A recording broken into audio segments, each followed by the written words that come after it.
No, I don't have anything, I think. Um,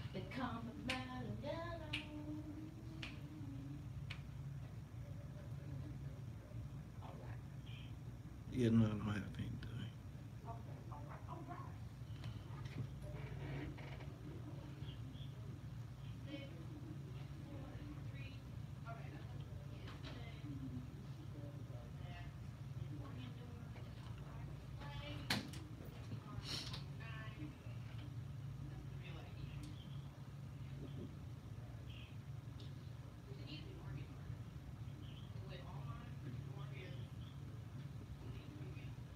How y'all feeling this morning?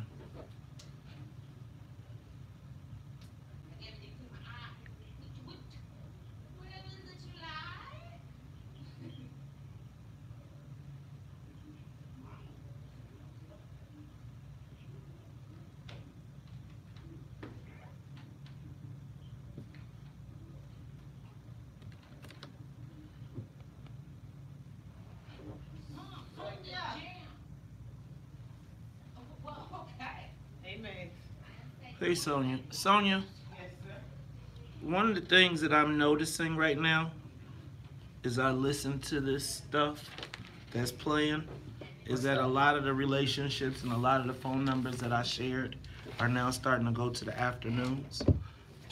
Say it one more time. A lot of the people, political reporters, blah, blah, blah, that I established relationships with over the last 2 years seem to be all now showing up on the afternoons. Meaning pairing or? Meaning the afternoons. I'm not going, we're on the camera, so. I'm not. Afternoons is, Matt. Okay. So So is my stuff. So, okay, so we either need to talk about it or something, or we need to be on top of it. And I don't really want to go here, but I'm just saying, like, every time I turn on, every time they playing this, it's like these people that I have established these relationships with over the last 4 years, 2 years, and it's like I know that I was giving numbers out of my phone to get directs, and now I'm hearing them going to places, and I'm saying I'm not feeling that. Okay. Like, so either we need to step up or something. I'm not yelling. I'm just saying, man. Now, I take care of whatever you ask me to do. I know you do. I know. So, here's the thing, though, because I heard some stuff on Matt's show that me and Perry already did, or had guests that we've been having, but I know they ain't nobody top. Well, I'm just concerned that in the contest to now do whatever, it's like, I don't care. It's like, and I just want to win. So it's like, then if we know that that's how we gonna play the game, I mean, I can make a round of calls and be like, whatever. But I'm saying if it's going to be a competition, then I just don't want to lose the competition. That's all I'm saying. I'm saying that if there's not gonna be a respect of, like, if you're not gonna say, well, you know what, before I do this, I did get this contact information from Maze. And the thing that happens, and the thing that ticks me off is, and this happens in a lot of stuff, this happens in What's in It for the Black people too. People have an original association. And then when that association goes away, they don't tell the new people that they're talking to that that's not the same situation. So if I get a call from Maze Jackson, I think that that means that Maze Jackson. And I feel like what winds up happening is people play this ambiguous role, and then you put the guests or the other people in between. So all I'm saying is, if it's going to be a competition for... Yeah, the only thing I have to tell you with this, and in a bad thing, is how Perry had to check Todd from doing the same thing before. And the thing of it is Todd, you know what Todd been doing was pulling the program that and this is how it's going to be.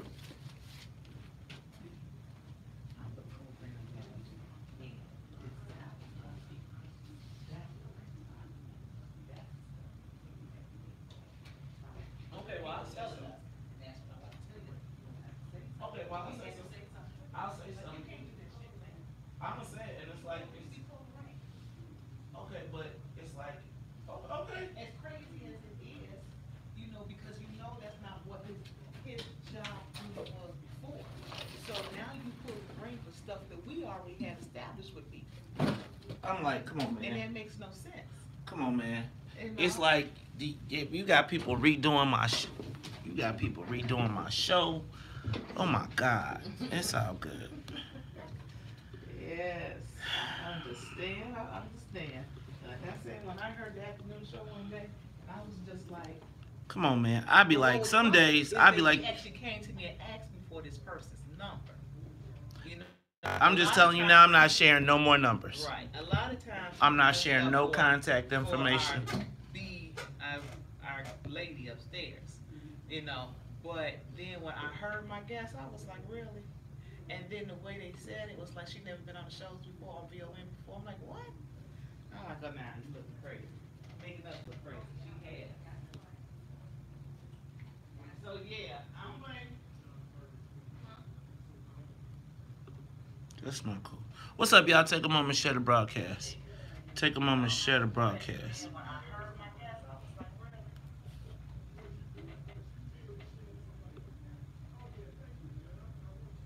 What's up, y'all? Take the it's all, what's up, brother? It's all up. I put it all up there. Trying to get all set so we can be ready to rock and roll.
Wait, rest them. It's on It's on what? It's on TV. Yeah. I don't want to see if this boy can get hurt or whatever. Man, that sucker was good though. That's what Melanie said. It's really good. It really puts a lot more stuff in perspective. It's really good. I mean, it's sad to see, but it is good. See, that's what I don't feel like watching. I don't want to watch the. I don't know. Anyway, you got something for 8 o'clock? Reshaping of the city council. Why? Hey, don't forget we got at what's the name of those? I said Village Leadership Academy on Friday. Right. As well. We got Fritz Kagi. Did you talk to Village Leadership? I didn't. Okay, so I told them. Kagi, I sent you that time. I think it's not. I don't know. It's 8 o'clock. So wait, hold on. Yeah. So the academy is when? That's for. The academy is kind of light, right? Yeah, it's 10 minutes. Yeah. Okay. They're doing one segment. Okay.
wasn't starting, but it's starting now, so she don't know where.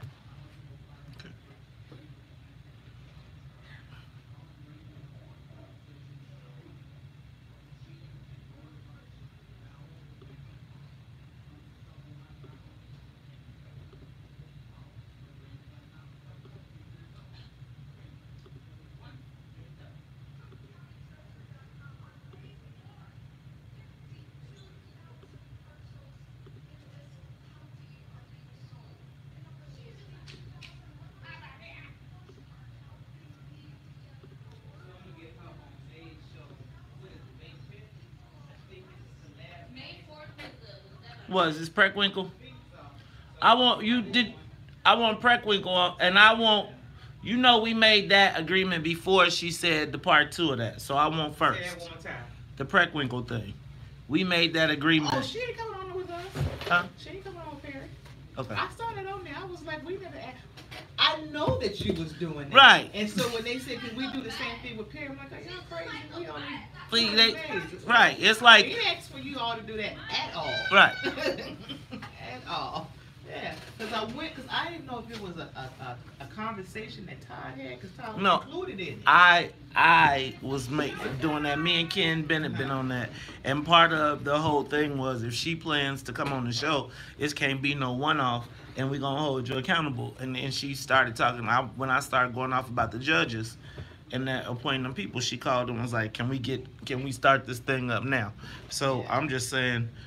So I asked Todd yesterday. He said, I said, what is this? I said, I know I've been hearing May say he want her on. I said, is this something that you put together? What's going on? He said, no, Mays did. I said, so why are they asking for Perry? Because. On Perry's show. I said, don't even make no sense. Because they don't want me to have. Let me stop. They don't want to question. So therefore, which is why I sent it to you and said, let's set up the time and dates or whatever. You can set it up. I just want to make sure I'm first. You want to do all 7? What time zones? You want 8 o'clock? Do them 7 to 8. 7 to 8.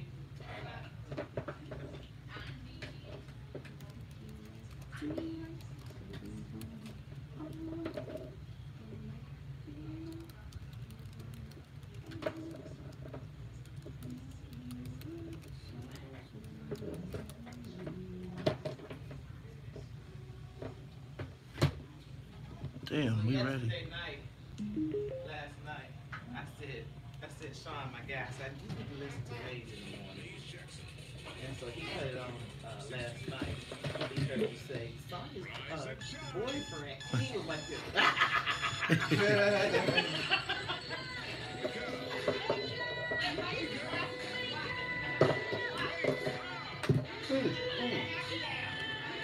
Hit that door, Todd, before you lock it up.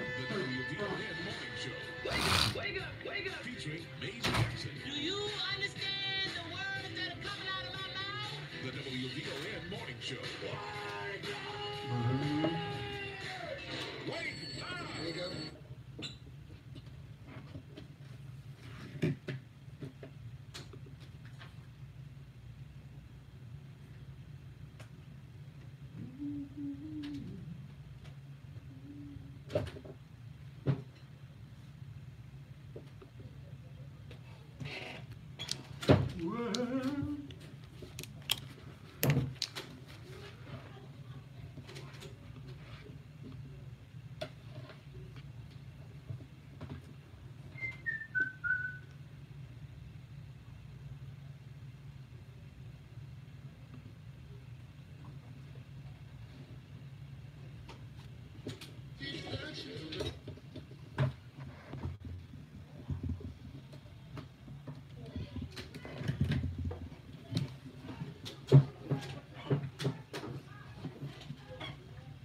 Why don't you let it down here and come up? That one sucks. I hate that one. I'm going to use it. Wake up, Chicago. Wake up, world. This is the WVON Morning Show. I'm your host, Maze Jackson. Got my man, Todd Stroger, sitting in. He's trying to figure out which mic he's going to use today. Todd, have you gotten it all worked out, man? Well, I think my mic sounds nice, yes. My mic sounds nice. Check one. You don't know nothing about that. You don't know nothing about that. You just heard somebody say that. Grammar school, young man. That's right. And I was a B-boy. My mic sounds nice. Check one. All right. Well, it is the WVON Morning Show. I'm your host, Maze Jackson. That was my man, Todd Stroger. We are waiting on Annette to get here. So, you know what we'll do? We will talk to the flight crew, the rest of the flight crew that's in the cockpit.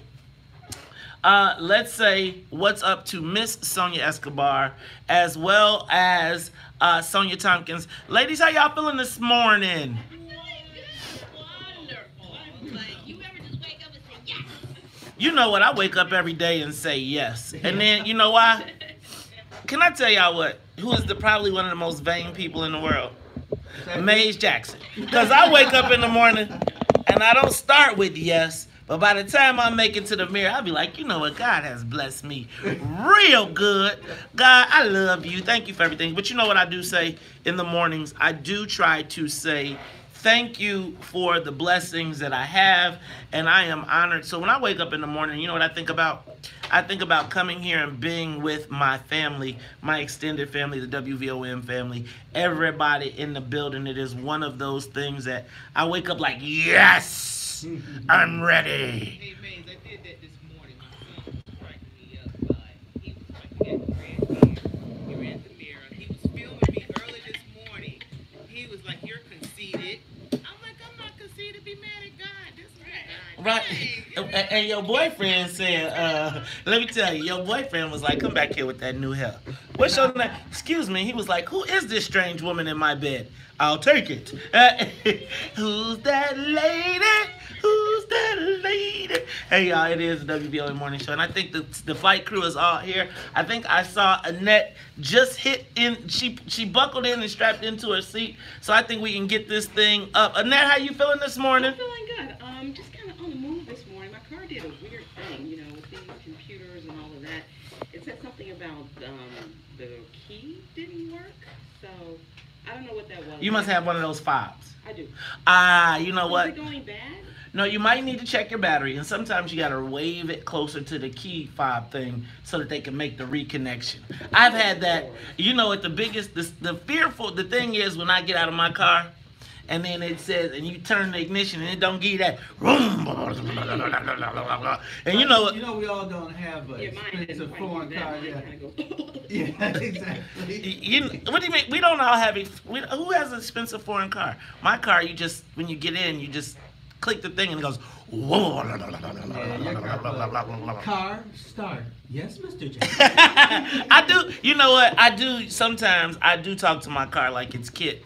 Right? When I'm sending emails and texts. Please start. Yeah, he's probably speaking a different language than that. All right, I gotta say, sprechen Sie Deutsch. On the, open the, you know what, open the valve. It's good, it's good. All right, look, y'all, let's take the WVON Morning Show. It seems like we are locked and loaded. Everybody's ready to rock and roll. Let's get this thing up to 50,000 feet. Sonia, it is the WVON Morning Show. I'm your host, Maze Jackson. Todd Stroger, I'm going to run through some of these headlines. Did you see the Islamic State is claiming responsibility for the Sri Lanka bombings, saying it is in retaliation for what happened in New Zealand. Y'all, I think this is not a, I don't think this is something we want to get into. I don't think we want to get into the tit for tat. Yeah. I don't think, well, shoot. Although, yeah, I don't want to get into a tit for tat, because can I tell you what? The Muslims, it's only a few regular people, I think, that are willing to kill themselves like that. You can, I mean, I'll just be thinking, like, if you tell a black dude, hey man, I got this bomb, I want you to strap it to yourself, and then I want you to go into a crowd, and then I want you to not only kill everybody in the room, but yourself. Brothers be like, get you out your rabbit. Now, meanwhile, on the other side, the Islamic State, they be recruiting shorties at 12 years old. Like, your parents will go to heaven. You be like, hey man, and you poor, you be, nah man. You know what Richard Pryor said? What did Richard? You know what? I'm trying to find Richard Pryor. Go ahead. Richard Pryor said there's Muslims and they all want to go to heaven and then there's double Muslims who want to go to heaven and they want to bring you with them. Well, you know what I always think of that joke and they say it's never, you know, you don't ever leave until it's your time to go. Mm. And then somebody, I can't remember who the comedian said, but what if you're on the airplane and it's the guy next to you's time to go? Right? He said, in the wrong place at the wrong time. Wrong time. Right. All right, y'all. That's what we're talking about, the Islamic State. Hey, check this one out. Did you see that? Do you know who Lawrence Dowd III is? Lawrence Dowd III is the former CEO of Rochester Drug Cooperative. Do you know why he is special? Because he is the first CEO to be arrested for the opioid crisis. Oh. Now, that's a big deal. And I'm going to tell y'all, though, again, Handmaid's Tale. Look, they going around here, and who is going to be against this guy getting locked up? I was about to ask you, is this a good thing or a bad thing? I think it's a good thing from the beginning, but in a bad thing, like when you start thinking about them going and getting these CEOs of these publicly traded companies, the next thing they're going to do is be able to go up and get somebody who ain't a bad guy and make him a bad guy and march him out and put him in the court of public opinion. I do think that these opioid guys are in trouble, and they should be in trouble, but I am concerned, again, that the way this is being set up is that the government can come get you. Right? You see what I'm saying? Look. Yeah, I see what you're saying. Even though they're going to lock this guy up, they should have locked that person who took the EpiPen and made it go from like $60 to like $600 or whatever that was. But if they do lock him up, what happens when they decide to start saying that because of that, which is in some cases legal, they can now decide to brand you as an enemy of the state and take you away. Now, what happens when they can go get... No, I'm with you. We're going right into fascism. I'm telling you, yeah. When you start locking up, again, you got to do somebody good first. You got to do somebody that everybody like, lock them up. And then once you get good and used to people getting locked up, then the head of the New York Times is getting frog marched up out that mud. Like, you published... I'm not worried about them. I'm worried about them coming to my house and taking me away. And that's actually the issue, though, Todd. Nobody... It's, again, boiling water. Boiling pot of water. I just want to... We're sitting in the water. It's boiling. We like, man, they ain't came to our house yet. But in the meantime... You know the saying. Yeah. They came for the... Came for the Jews, and I said nothing. Go down the line, and eventually they come for you. Well, see, the problem is they done already came for the black folks, so we don't be. It's like it started with us. What are you talking about? Yeah. It started with us, so we're not as bent out of shape. But I'm telling you, them going and getting these old CEOs. Imagine that is to me like the French Revolution. Going into the rich aristocracy. This dude he done retired. He's gone. He ain't even at the company no more. They was like, hey, yo, you going. So next they gonna go get the abortion. First you start with the opioid crisis because that allows you to do it. Then you go get the abortion doctors. Now, do you think the people gonna go be out there in the middle of the streets waving them? Lock them up. Hang them. Get rid of the abortion. I'm telling you. Y'all gotta watch this stuff that is going on. No, then there'd be civil war though. I'd be fighting on both sides. Y'all act like it ain't no fighting going on right now. I'm in the streets. Do you see what they just did to the black kids in the street? But that don't count because that's black kids. No, right? No, I'm in fighting. Fighting. Not taking somebody away. So what side you getting on? You getting ready to get in the middle of you getting ready to be on the streets fighting over abortion? No, what side am I gonna be on? Mm-hmm. Is that French? You're a Catholic. I'll be in Paris. We Paris. Hey, we Paris. But I'm telling you, even in Paris, man, they setting fires in the middle of the streets right now. We just don't. It's not like that's the safest place I could have gone to. Right? They in the middle of the street right now. Hey, y'all. This is the WVON Morning Show. I'm your host, Maze Jackson. As we make our plan for the Exodus, it's funny to me that the black people say, as all this stuff is going on, he said he's going to Paris. Why don't nobody never want to go to Africa? I took French, but I could go. You're right. I could go someplace. Well, I'm not going to the Congo. That sounds dangerous. I'm going to Zimbabwe, man. It's the Talk of Chicago, 1690. We'll be back after traffic and the weather. More of the morning show with Maze Jackson coming up on the Talk of Chicago. Do you understand where I'm going with this whole, them going and getting the CEO and putting him on? Now, what happened? They're going to put his trial on. They're going to put him on trial. I bet they make his trial court public TV so everybody can be like, yo, lock his, who is going to defend him? Nobody. And all the toothless white people that have done heroin and got their kids addicted, lock them up, hang them up. Hey, answer the social media question of the day. Where do the good black children go? Man, this has been an epic Facebook conversation over the last 3 days about these kids. And I just keep telling y'all, I'm not making excuses for the kids, but I am saying that we cannot condone them laying them kids down on the street. I'm just telling you. They would never lay down white kids in the middle of the street, ever. Their parents, and if they did, the parents would be outraged. I don't care what them kids did. They could have spit in the face of the police and everything. I am saying that right now, a lot of our conversation justifies Trayvon Martin. I mean, not Trayvon Martin, justifies what they did to Laquan McDonald. Because, again, y'all act like white people know the difference between black people. I would tell you, so are y'all suggesting that there was no other good black kids downtown when that stuff happened? How did the police know the difference? That's okay, because y'all going to tell me today. I want y'all to tell me the places where the good black kids go to hang out, because that's the social media question of the day. Where did the good black kids go, Todd? Todd, did you go to did you ever find yourself in the same place with the bad kids? No. No, you never found yourself? So you never went to like a dance? You never went to like Wendy's on 87? I didn't go out a lot, but if I did go out and there were bad kids, it would be like Houdini. I'm gone. Yeah, I'm not sticking around. So like, I know trouble when I see it. So again, like you, I wasn't muscular and I wasn't getting into no fights. Okay. I had a true sense of mortality. Okay. So I feel like even in school there are bad kids. Oh, yeah. And you have to learn how to navigate those spaces. Right? Like, I think that if you go to we used to go to, for instance, the high school football game or the high school basketball game. And you knew that everybody was showing up at that game.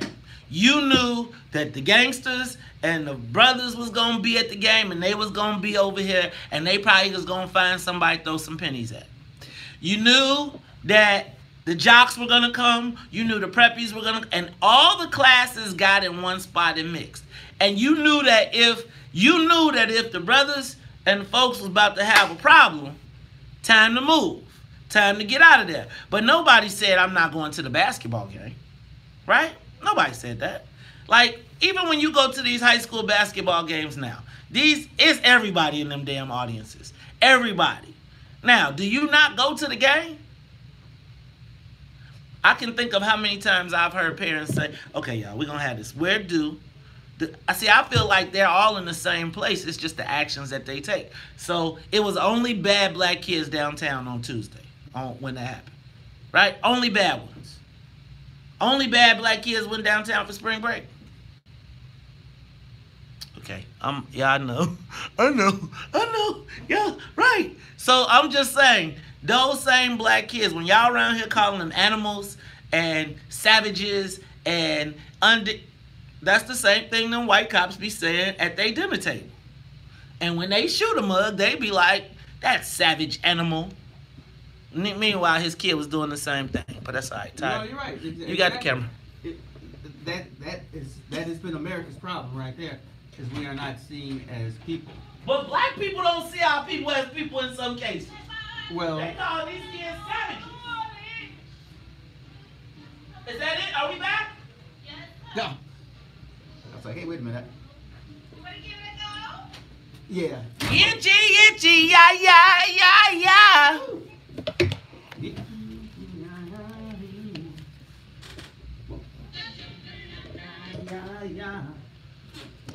see your made mama lie.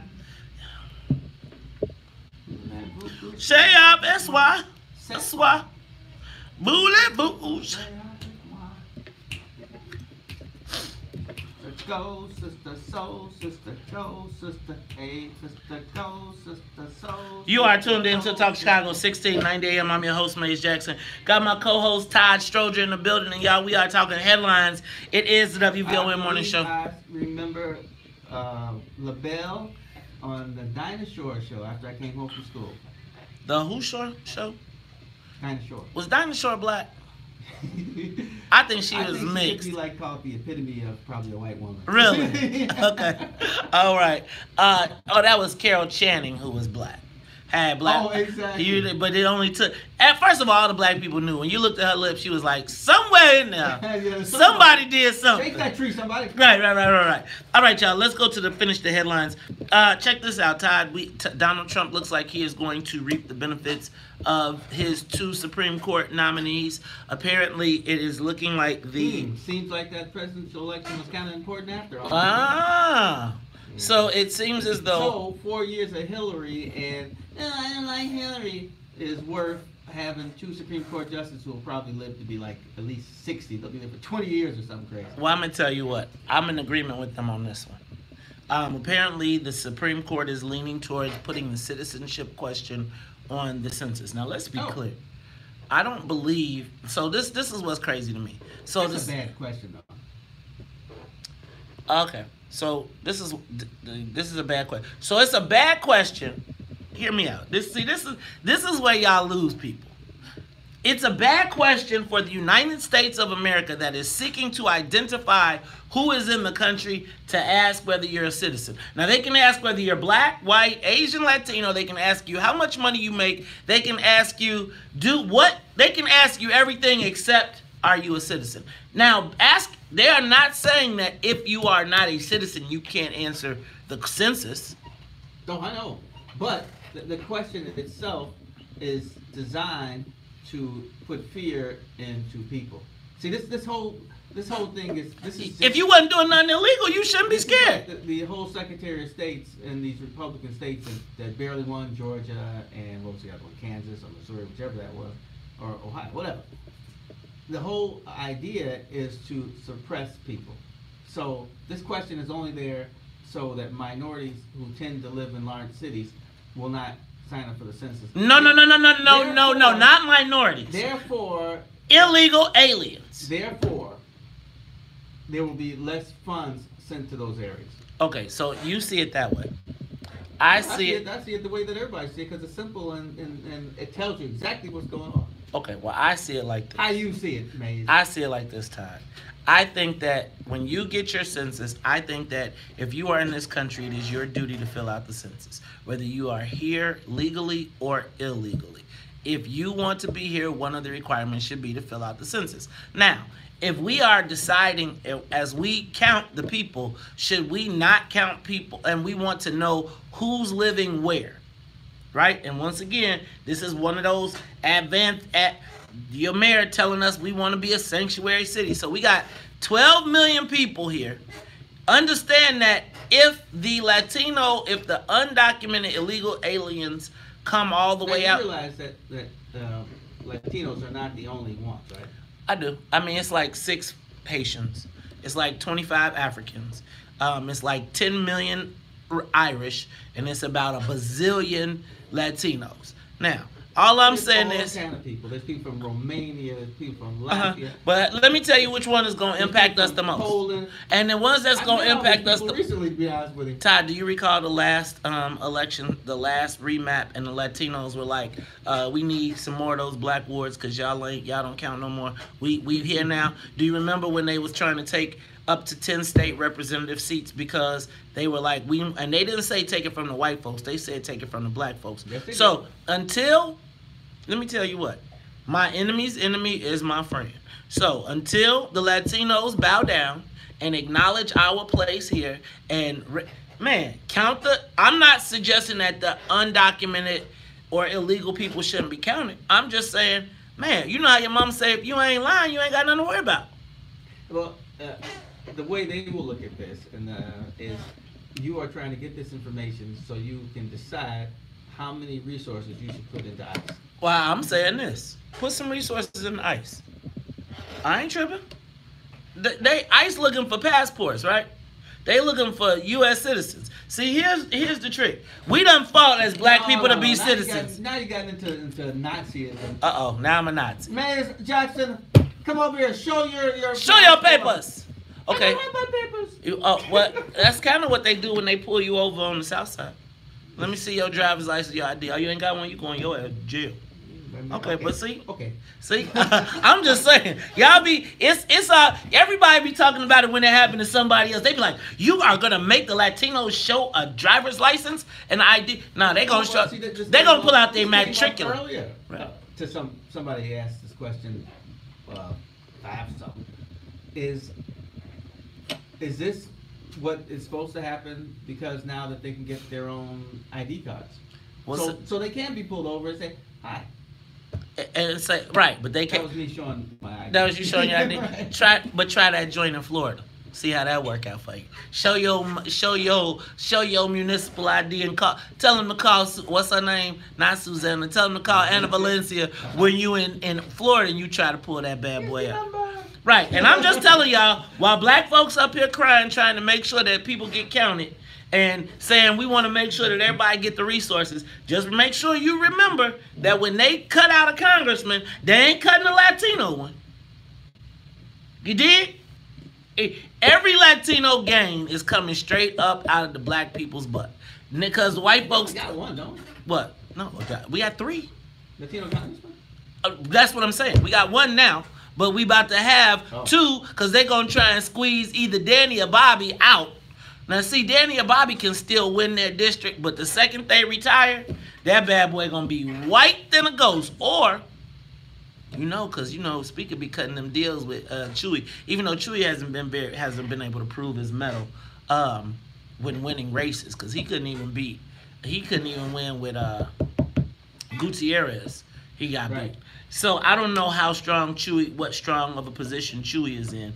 But let me tell you, speaking of that, Todd, you talking about, check this out. Why they don't want to answer the question of citizenship on the census. You know what your girl Kamala Harris wants to do? Uh-oh, this doesn't sound good already. Kamala Harris wants to add a 3rd box for gender on federal job applications.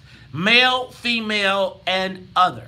That's your girl Kamala Harris. There can't be any other if I remember my... Oh, no, not in these worlds that they are. So now Kamala Harris, who is waffling now on reparations, is now suggesting that she wants a 3rd box. See, that's why I'm telling y'all, these black folks, and y'all talk, right now, we trying to identify citizens and keep our stuff, keep what we got politically. And Kamala Harris's fight is, after she went to the border to fight and cry over them, now she crying because she want a 3rd box. A yes, no, a male, female, and other on the federal job application. See, that's that bull. We'll be back after traffic and weather news. Live from the WVON newsroom. Here's our... All right, y'all. So we about to go back. Y'all know I got to go back to my question because I just can't get off of this thing. Because first of all, I am not excusing the behavior of those black kids that acted up. But out of 500, it wasn't 500 kids robbing. It was... Okay. So now I'm just going to ask you, because you all have said that the police should have did what they did. Where I want to know where I can send the good black kids. Because I just want to make sure that my black kids aren't downtown anymore, where black people will say, yes, it's okay for police to wait at the exit, and if you come from the south, now my kids will be dropped off, so maybe that's the difference.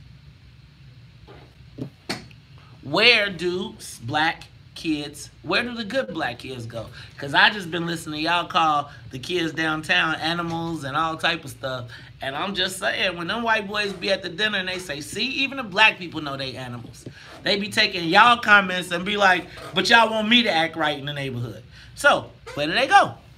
Take a moment, share the broadcast, and share the broadcast. Todd, you have the camera. Man, I guess I didn't read that, but you might be right. What? About black people calling the kids animals and stuff, huh? Yes. They are calling them animals. They are calling them all the names that white folks use. Scoot over just a little. Yeah. Really? No, I didn't see that. Go look at the post that I got. Oh. Man, people are going off. Yeah, you know, our children are children. Well, that's the problem with all of us, I guess, is we have some kind of level of, well, anger, probably because this whole thing that's been going on. I don't know. I want to say maybe I'm 56, so in the last 50 years or something with the gangs and young kids. You know, I guess a lot of people are just upset. You know, and now all these shootings going on, and we feel there's got to be young people doing all this, right? You know, I feel bad for my children because there's been like 2 shootings in the last at least 2 years on Stony Island, which we live right off of. And anybody can be hit.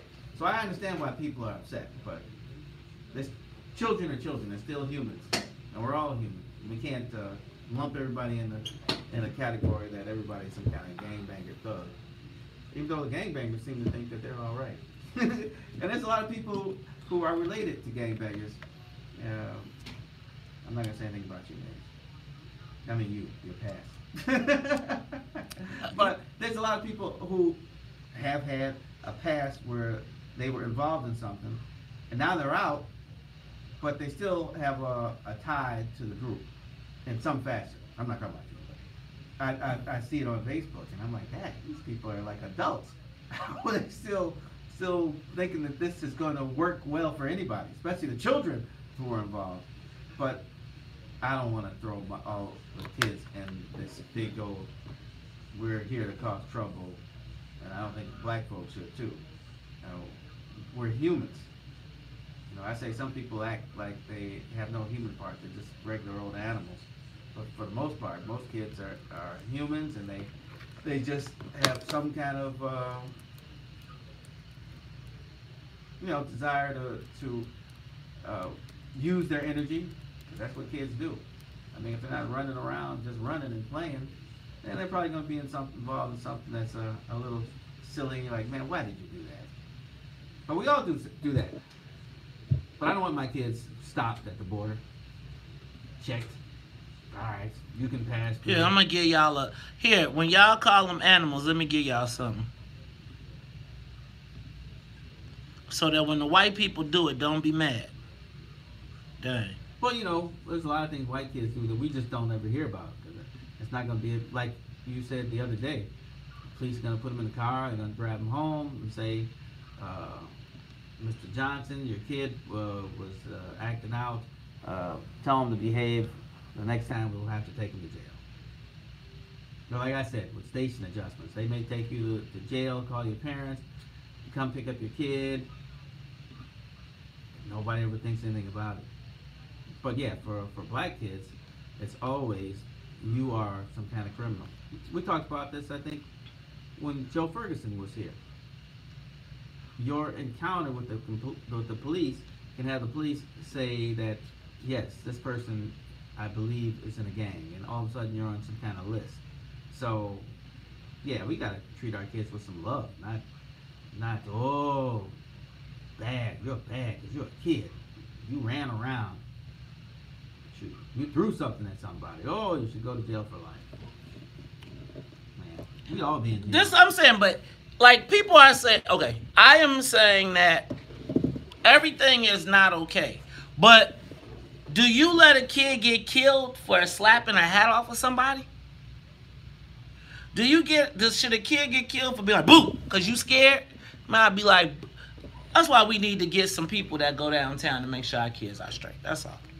Cause I'm just saying y'all gonna get my kid shot. Cause I'm just telling you, if they lay my daughter down cause she got off the expressway and I pull up and cause she went downtown, hit that door tied.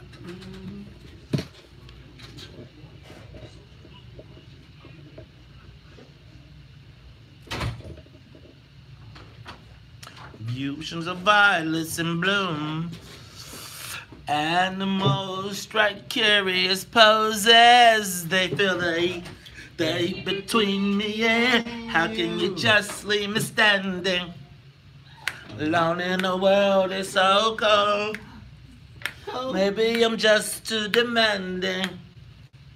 Maybe I'm just like my father, too bold. Maybe I'm just like my mother. She's never satisfied, never satisfied. Why do we scream at each other? This is what it sounds like when doves cry.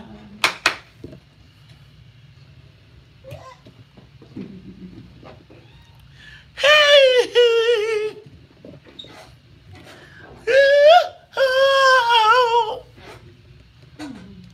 hot if you will, my stomach.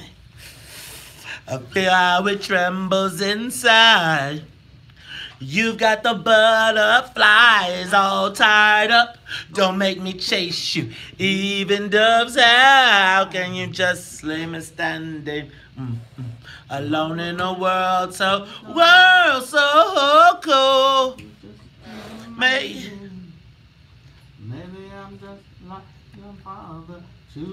You are tuned in to the Talk of Chicago, 1690 AM. I'm your host, Maze Jackson. That voice you hear singing in the background is not Prince. That's Todd Stroger, former Cook County Board President. That video was very simple, with them just walking. Walking and doing the swing. I couldn't take my eye off. Man, you know what? I remember seeing that one on Channel 66. Was it Channel 66? Wow. And I remember when the video came on, and I was like, and he had Prince came out there, and I was like, and that's when I was like, I'm gonna be Prince one day. All the women will love me. And so, you know what though?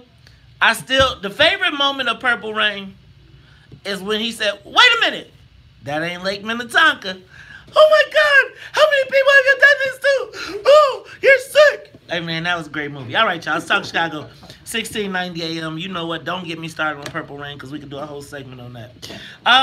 Okay, so y'all, I've been torn over the way that the stories about the young people downtown have been reported. And after watching the response from Black Chicago, I've come to realize that some of us think our kids are special. We don't get it twisted. All of us love our kids. But I have come to recognize that there are people amongst us, black people, who think that their kids are special.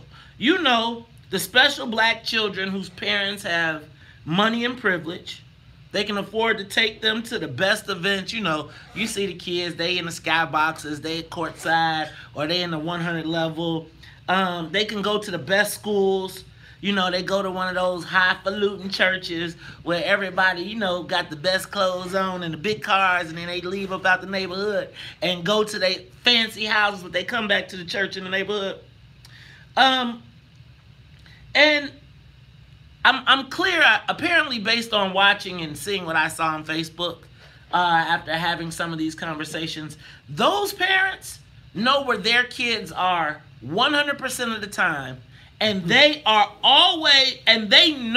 that their kids are not like those badass black kids downtown. They know that. That ain't my kid. That is them bad black kids with no home training.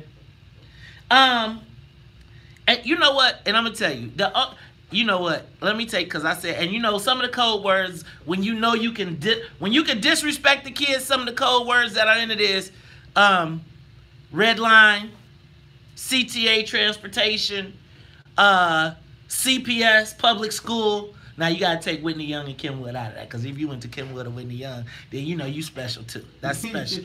That's the special blacks.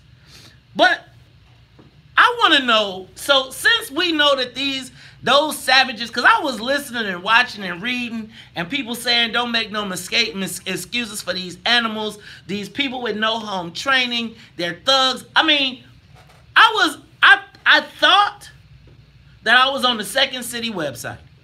And in case y'all don't know what the Second City website, that is the website where all the white cops go to talk about black people.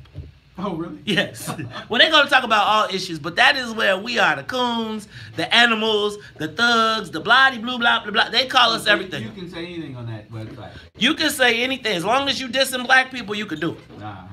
And then I was looking at some of the addresses and some of the people who were making these comments. And, you know, they got their fancy houses in the suburbs. You know, they Beverly dwellers. You know, the people, they got big old fancy houses. They live in exclusive enclaves around the city. So they're pretty confident. And so my question is, because, you know, I thought I was plugged. I really did think I was plugged. But what I want to know is, where can I send my children? And the police will make the distinction between us, our good kids. I'm gonna put myself in that category. Where can I send my kids where the police are gonna make the distinction between us good black kids besides those animals and savages that went downtown? Mm-hmm. Like, so I want for y'all to call me today and answer the social media question of the day. Where do the good black children go? Where do they go? What do they do? Where do they go? Give us a call, 312-374-8130. Now, the reason I say this is because, you know, I thought I had a good black child. Now, she's a teenager. And I got a young black son who is actually now a teenager too. And is going to start asking me for a little bit more freedom. He's going to ask, Dad, can I go to the mall with my friends? Or can I go downtown with my friends? He's going to say, can I go to Rainbow Beach with my... Well, he ain't going to say go to Rainbow Beach. He probably say, can I go to Rainbow Cone? That would be my kid. Right. Dad, can I go to Rainbow Cone? He does. He like, give me one of them shakes. But since there is such a clear delineation between good black kids and the savages and the animals that went downtown, can y'all pull me up? Can you tell me, where do the good black kids go? Now, I want y'all to I want to remind y'all about Barbecue Becky's, right? When the black people are barbecuing in the park, minding their business, and Barbecue Becky decides she want to call. I want to remind you of all those, when you see something, say something, phone calls where police show up for adults and be like, oh, we got to lock you up. I want you to show me where black children who are good, you know, because the police can see the difference between the good black kids and the bad black kids. I mean, you can see them savages. Please, could you tell me where? Give me a call, 312-374-8130. Now, because a lot of y'all got good black kids that would never be caught with those savage animals that were downtown destroyed. How many? Out of 500 people, there was 26 arrests. They said that they were fighting amongst themselves. You got to pay attention. So, again, where do the good black kids go? Do they hang out in the neighborhood? I mean, do they hang out? If you're a good black kid and you live in Inglewood, and good is relative, because if you've seen all bad your whole life, you know, I want y'all to tell me where the good black kids go, because I just want to make sure that I send my kids there. Right. That's all. I'm not tripping on you. But if you say that it's okay to lay black kids down getting off the L before they do anything, that preemptive strike. Right. And I'm telling you, we got black folks that condone it. And it really gets me to questioning, where do we feel? So y'all really wasn't mad about Laquan McDonald, because Laquan McDonald would have been that same kid. He didn't comply. He was walking in the middle of the street. He made me feel scared, so I shot him. Now, could you see that happening on Michigan Avenue? Get y'all out the street. I just want y'all to tell me, where do the good black kids go? Because I'm going to tell you, I saw a lot of, in this conversation, there's a lot of class. There's a lot of internal bourgeois eliteness going on. And I'm just going to tell you that the most bourgeois elite kids, parents of the bourgeois elite kids, oftentimes are the most ratchet. I'm telling you. How many times I've seen somebody's kid when their parents ain't there. And I'm like, if your parents saw you doing that, I tell my kids all the time, I know you're going to act up, but I'm going to just let y'all know it's somebody that knows your dad everywhere he goes. And they love to tell on you. So, because see, Todd, you said, we were talking earlier, and you said that you left when there was trouble. But I was thinking, like, I think about high school basketball games. Again, Bolingbrook High School. When we played Joliet Central, we knew what time it was. And when you came to that game, you knew where you fit. And you maneuvered, and they were all in the same place, right? And I think it's part of life that you got to teach your kid how to adapt in various situations. But I'm just telling you, I'm really asking the WVON family, call us 312-374-8130, and I want y'all to tell me where the good black kids go, since so many people are talking about the savages that went downtown. It's the Talk Chicago 1690. We'll be back. Where your kids at? Can y'all tell me where y'all go? Ty, where do the good kids in the 8th Ward go to hang out? Let's see. In the 8th Ward, it's like most places. The parks could be a little safer. At least Avalon Park. Avalon Park is just so close to a lot of games. So, well, I guess it's one game, but they at times will hang out in the park. Safe place, I guess, is the rink, roller skating on 87th Street. They got programs in the parks. I guess those are the places. That's all we got for kids that I can think of. And the parks, now, can I tell you something? If you go to the parks on the south side right now, they are all booked. If you in the dope parks downtown on the west side, they are all booked by white sports companies who rent out all the fields and rent out all the basketball courts for their sports leagues. And so you can't even use the park district facilities in a lot of cases. Go ahead, though. Where the good black kids go? We're talking about the 8th Ward. We're just regular folks. So. Where the good black kids? So in the 8th Ward, if they ain't going to the park district, because what the park district teach them to do?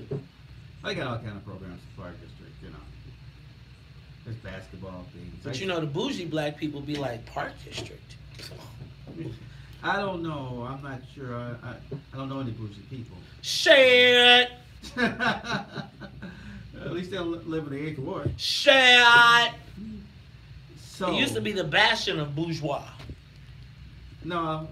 Yeah. And what does bourgeois mean? Because, see, you keep on saying bourgeois like some bad word.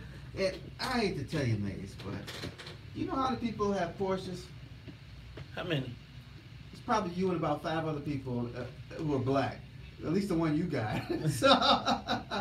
So you might just be. Isn't there some kind of thing? It's like you just might be. I'm from Bolingbrook.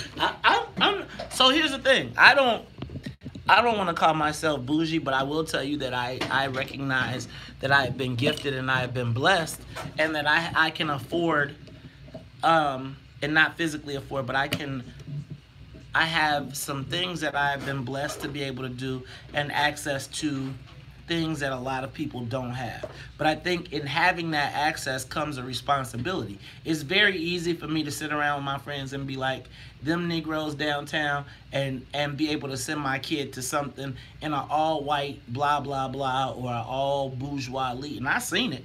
I see all these. I've been in the bourgeois elite club of all of these. Like, we went to the expensive daycare where everybody spends all the money to get their kids, and I'm telling you, it helps the kids when they're young. But I'm saying I've seen a lot of those same kids whose parents have poured all types of be right outside.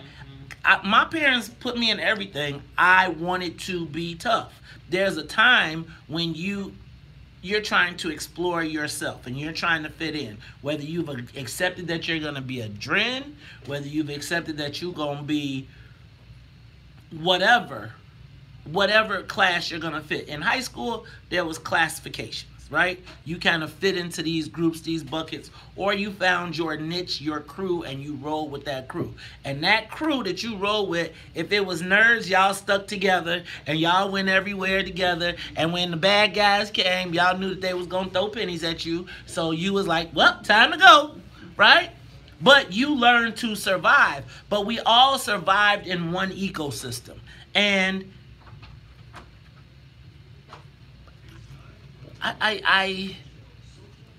so it's like it would be very easy for me to join this conversation on the bougie side because I have invested a tremendous amount of stuff. But when I saw that my daughter had a friend that their parents put them in private school, they was all hanging out and they stopped going downtown, but he was still carrying a gun because he had to walk back and forth and people would test him, and he showed the girl, he killed a girl in her room because they didn't want to go out. They were in the house kicking it, but he had a gun to just be able to move back and forth because people used to test him because he was a big dude, but he wasn't a thug. So he like, man, just stay up off me. He shows the girl the gun in the room. It goes off however it goes off. Mm-hmm. Right? Teens. He's in jail.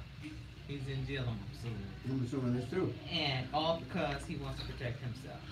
Come on in. You send... They are not answering your question. Okay. They're getting on my nerves. Ask the question. Get on my nerves.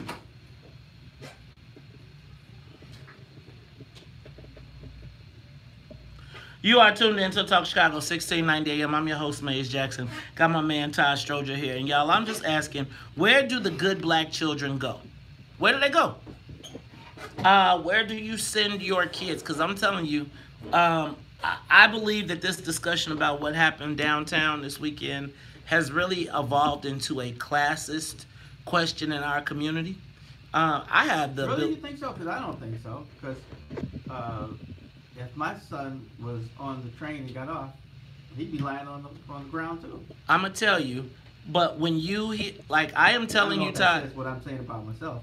Well, I'm saying, Todd, I'm suggesting that right now, black people that I am watching are saying in a lot of cases that them savage black kids... I know we got a black kid problem. Like, I know that the kids don't act the same way, but that don't start downtown. That starts at home. Right. But the challenge becomes, again, Todd, I'm asking where the good black kids go because just like you said yourself, my daughter wouldn't probably be on the train coming downtown, but she would get dropped off, and she might say, can I go to Michigan Avenue? And I would think that that's probably one of the safest places in the city for her to go. That's what I would say. And if she came back telling me that she got put down on the street, and I'm like, girl, she got money in your pocket. I know you ain't stole nothing, but you saw somebody from your school and y'all started hanging out, and now they all got guns to their heads and laid down. I just want y'all to tell me, where can I send where do the good black kids go?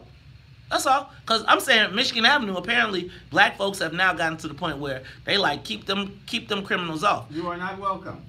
And so, I'm saying, because again, y'all know, because the bougie black people be like, my kid wouldn't be. So when your kid goes downtown and the police say, get your butt over here, and they say, I didn't do nothing, what you gonna do? It's funny to me because I was thinking about an incident just a few months ago where suburban parents were upset because their kids had been identified and rounded up by the local police and identified as gang members. And they had taken pictures. Remember, they had taken pictures. It was Homewood Flossmoor. They had taken pictures. They were doing all that. And all the parents were like, how could you talk about my kid like this? How could you? Now, mind you, I haven't been to a lot of Homewood Flossmoor games and a lot of basketball games. And can I tell y'all what? There's a fascination with young black kids and being clicked up and being in these little things. And they got all this little stuff that you don't know about. But I'm telling you, all these parents was on outrage. Oh, my God, how dare they classify my kid? And then when it was some black kids, but those were the suburban... I invested in my kids and I put them in Homewood Flossmoor. We moved all the way out here, pay all this money for these people to be treating us. They're paying a lot of money too. And most of it in taxes. Right, it's all that taxes. So tell me where the good black kids go. Let's go to June. June, you're on the Talk Chicago, 1690. June? I'm listening to WVON. I grew up with you guys. I'm from Chicago. I stay in Massachusetts, now Boston. And I just want to say, there is really no place to go. Now, you want the answer? Here it is. There is no place to go. We've been labeled. We're still haunted ones. Now it's even worse. It's like blacks eating blacks. Everybody else been eating them. Now it's like blacks eating blacks. When you find that place, after me, let me know. I left Chicago growing up, Cabrini, Robert Taylor Halls, you name it, that West Side, 16th Street, Roosevelt, back in the days, 80s, 90s. And I'm going to tell you something. My only place to go was out of there. I went to Job Corps, military, got out of there, and I've been in Massachusetts ever since. But everything is everywhere. We're just haunted. They are just hunting us. That's all it is. That's all I can say. Thanks. You guys have a great day, and I'll always be listening to Chicago. Thanks. Make me feel at home even when I'm not there. Thanks, June. June, all the way from Boston, y'all. We worldwide. Let's go to Tony. Tony, you want to talk Chicago 1690. Where do the good black kids go? First of all, the good black kids will go to any one of the many after-school programs that's out here at these nonprofits that they have offered. So another place good black kids will go, they'll go to the library, they'll earn a badge. Another place is good black kids. See, what y'all missing is that when it's a clique, a small clique, that's fine and dandy. But when it's 300 and 400 youth to get together because they all got on the internet and decided we're going to go downtown and wild out, that's the problem. Nobody has no problem with kids getting together, going out and going to Navy Pier or enjoying themselves with their friends, going down to eat some pizza and play a bowl, go and check out a movie. That's not the problem. The problem is when they get on the internet, they all decide they're going to go and hang out on this one corner, and there's 300 kids out there at the same time, blocking traffic, blocking pedestrians from walking by. That's the problem. And if y'all don't see that as the problem, then y'all turning the blinds out to the situation. Thank you, Tony. I appreciate it. I think that you can't control how many kids show up. I think we didn't have social media, but part of the fun is when more people show up. Like let me can I just do y'all a favor real solid? I never felt that way. Because you didn't like crowds though. I get too many y'all. Right, but check this out. Let me give you an example. Does anybody ever go to Old School Tuesdays at Norm's on 43rd and way 43rd East? Do y'all know that black folks, grown 45-year-old black folks, will show up on a corner? There is a bar across the street. They will bring their own campers, their own chairs, their own picnic event barbecue across the street from a bar that they were supposed to go to. And you mad at the kids? And y'all mad at the young people? Sounds like when I was in college and we'd have the beer blast and nobody be inside. Everybody be outside. Talking Chicago 1690, we'll be back. The talk of Chicago. Bro, and the I'm saying they are mad grown-ass adults. Check this out. Anybody that lives on 43rd Street on Tuesday nights, and let me tell you, Norm had Old School Tuesdays. It became the place for 40 plus. It started out people going to it started out with, I'm talking about grown adults going to the bar, buying drinks, hanging out, right? And listening to house music. By the time it finished, people had taken over. These are grown adults taking over the parking lot, the empty vacant lot across the street. Set up barbecue grills, brought their chairs, were drinking openly in the evening, right? And then when the neighbors complained, the people got mad because the neighbors complained. We can't park. Y'all all out in the street. It was like a grown folk. It was like being in college. And so you're telling me that you're mad at the kids for doing the same things that adults do? You telling me you mad at adult kids for doing the same things that adults do every Tuesday? Let me give you now. Maze, I gotta tell you, he was kind of right in what he was saying, only because I've seen it happen so many times, escort my son around. But what I'm saying is, it happens adults do it. I was just talking about Old School Tuesdays. If you go to Old School Tuesdays, I've been there with Norms all the time. and think They stay in the streets. and think, so these are black. So these sit right This is there. just Easter Cottage? It's Yes. Yeah. Cottage. It's Yes. people are all outside in the street, and it's like y'all act like them ain't the same. So them your kids are outside doing the same thing you doing at Norms, except for they aren't mature enough. Right. We drinking outside, open bottles. People are just, now mind you, that's somebody's property. They just opened. Somebody owns that. They just took over. These are adults.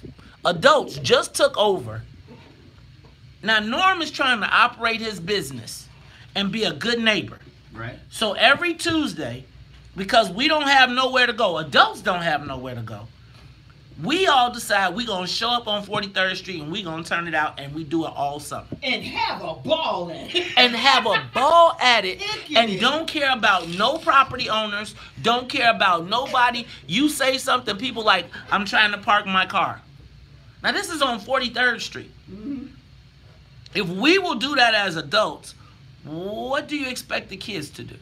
Now, What you said was key was when you said they're not mature enough. And because they're not mature enough, and it's a whole bunch of them, some of them, and their personalities inflate, their courage inflate, and so they start doing this because they're in groups, right? And then they start being, unfortunately, and that's just not our kids, they get disrespectful, and they have these courage, and they don't respect the adults.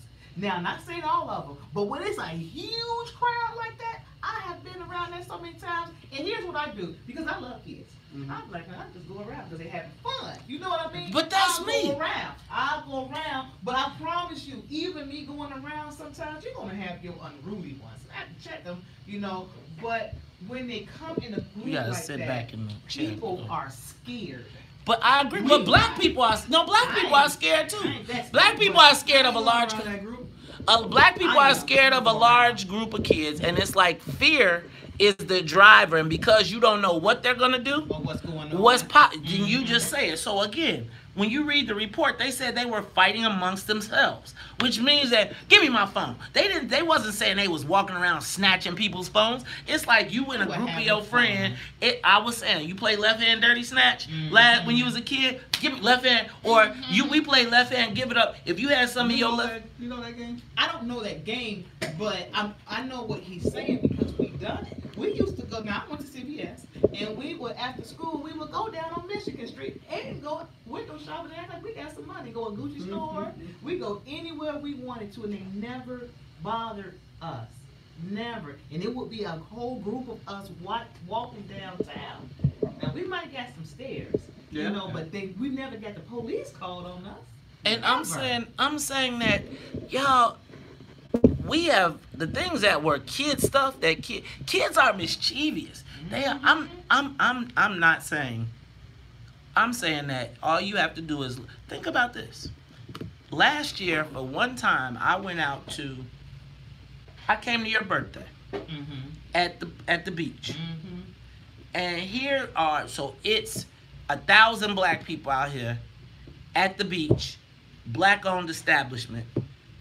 They all walk past the black-owned establishment, bring their chairs, their coolers, and they sit out and they have a whole party and they ignore the bar. That's right here. What I am saying is we don't foster the things that we have, and the kids are only doing what we do. We don't, when black folks find a place where they can go and congregate without having to be, what's chosen few? What's the house music? I'm saying we want to be somewhere. We want to be in the scene. We want to be in the know. We want to be where the activity is, even if we don't got no money. And that's the whole genesis of, like, when people outside and they standing outside, well, man, I'm not paying $7 for a beer. So what do? They bring their own stuff and they drink beer outside of your establishment.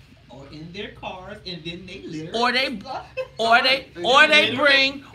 bring. All you gotta do is work at a bar overnight and see how many times when it's a black event, adults are bringing drinks in and pouring their own drinks at the bar. Like, y'all act like, come on, man. The old school Tuesdays parents are the same bougie Negroes talking about who kids wouldn't be there, but they standing outside drinking on 43rd Street. Same parents.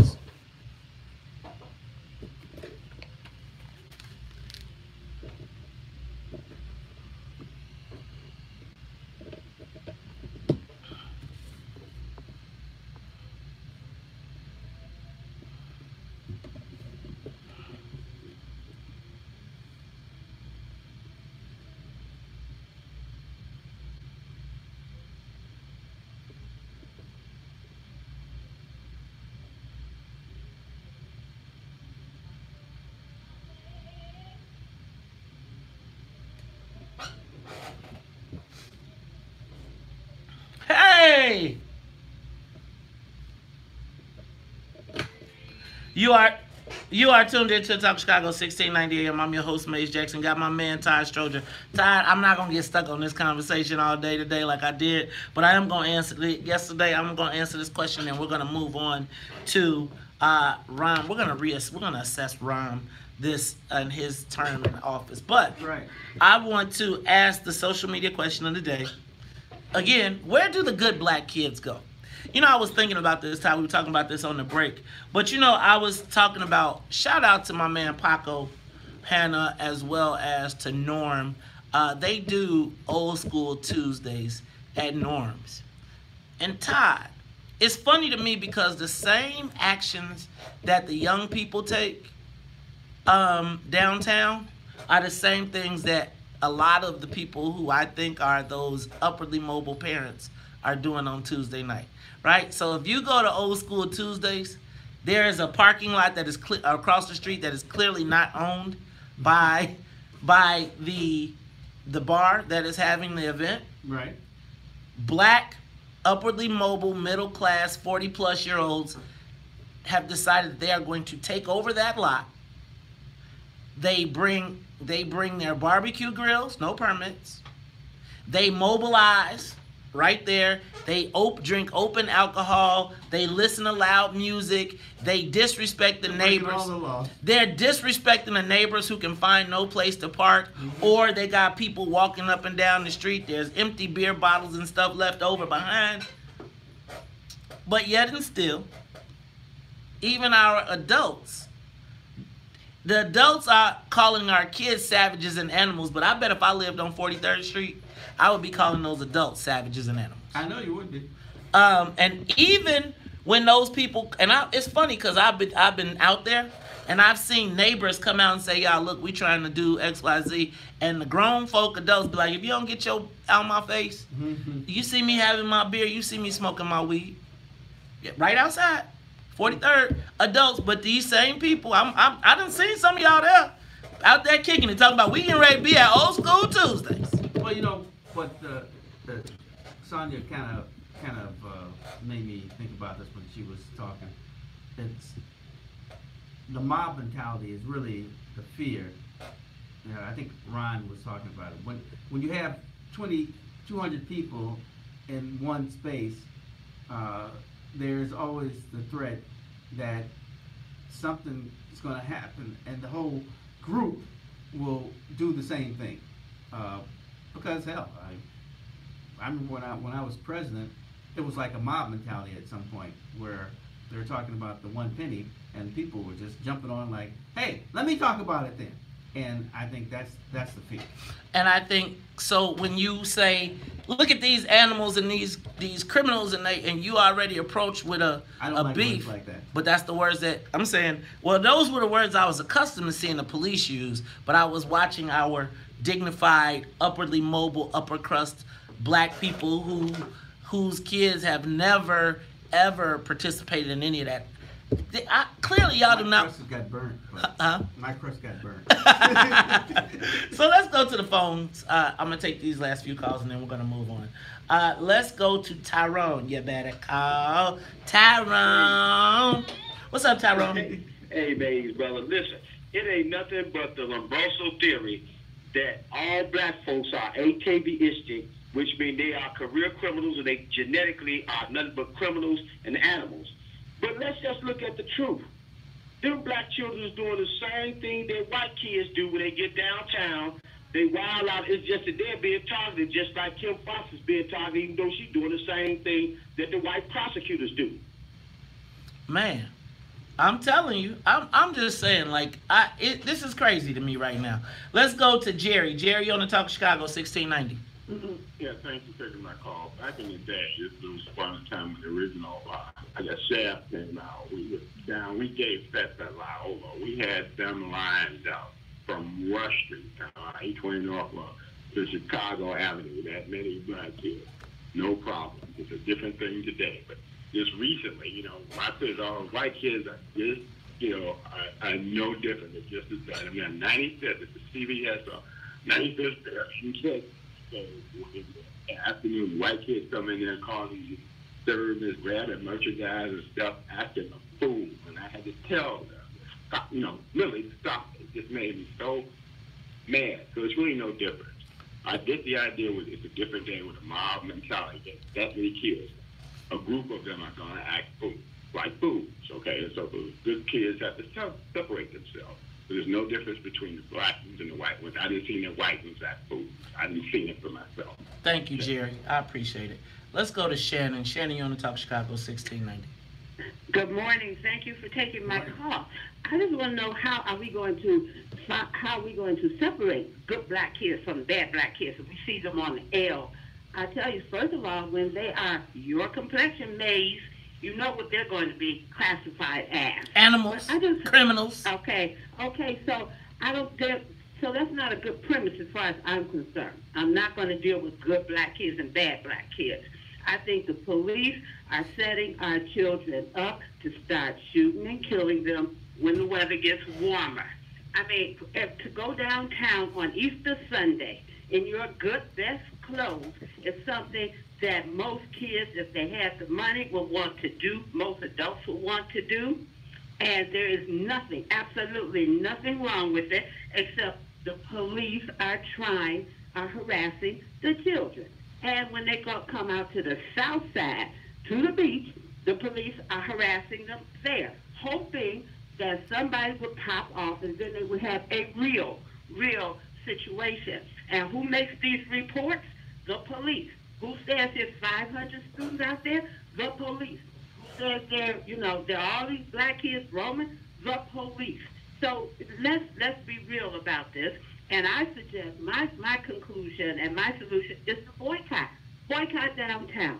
Black kids don't even go downtown. Don't go to don't go on the north side. Shannon, don't go any place. Keep your money in the black community. Now, Shannon, I'm a penny. I boycotted Water Tower Place because I was in your march at Water Tower Place. I said I'm not coming out here no more. I'm not spending another dime out here. Shannon, so first of all, let me say thank you for your call, Shannon.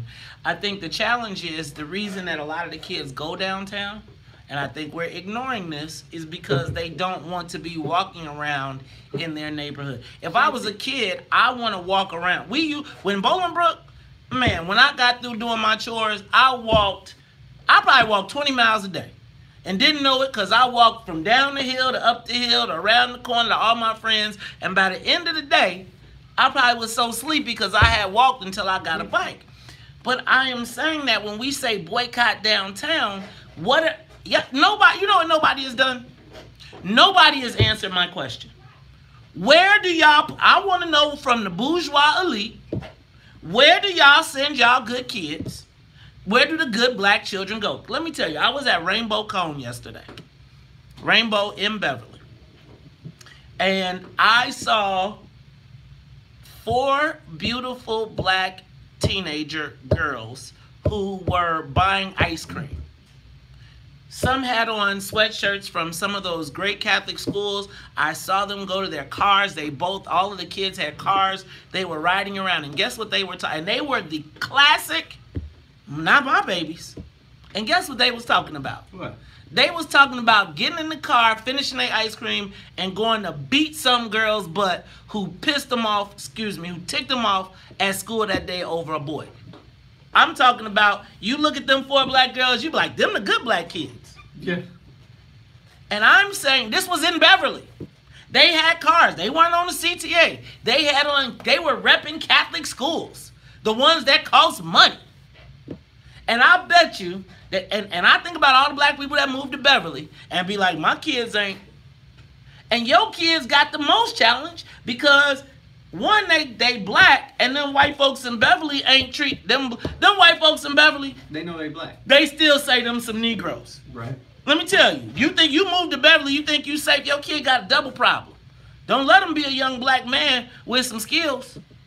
Because let me tell you, all them white and bougie neighbors, them white neighbors that you think you done made it up to, as soon as they try and talk to Becky, you still OJ.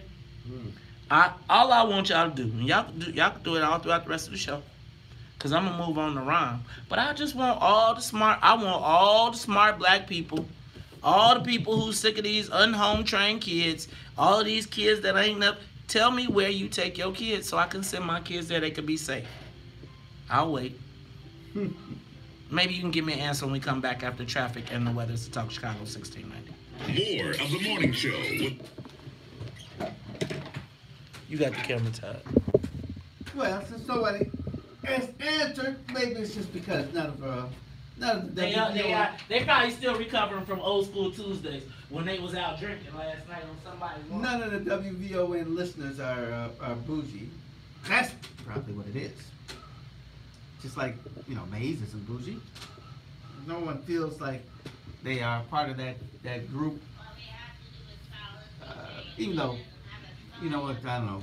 It sounds like bougie is just another word for saying you're in the middle class and you are very concerned about things that you have.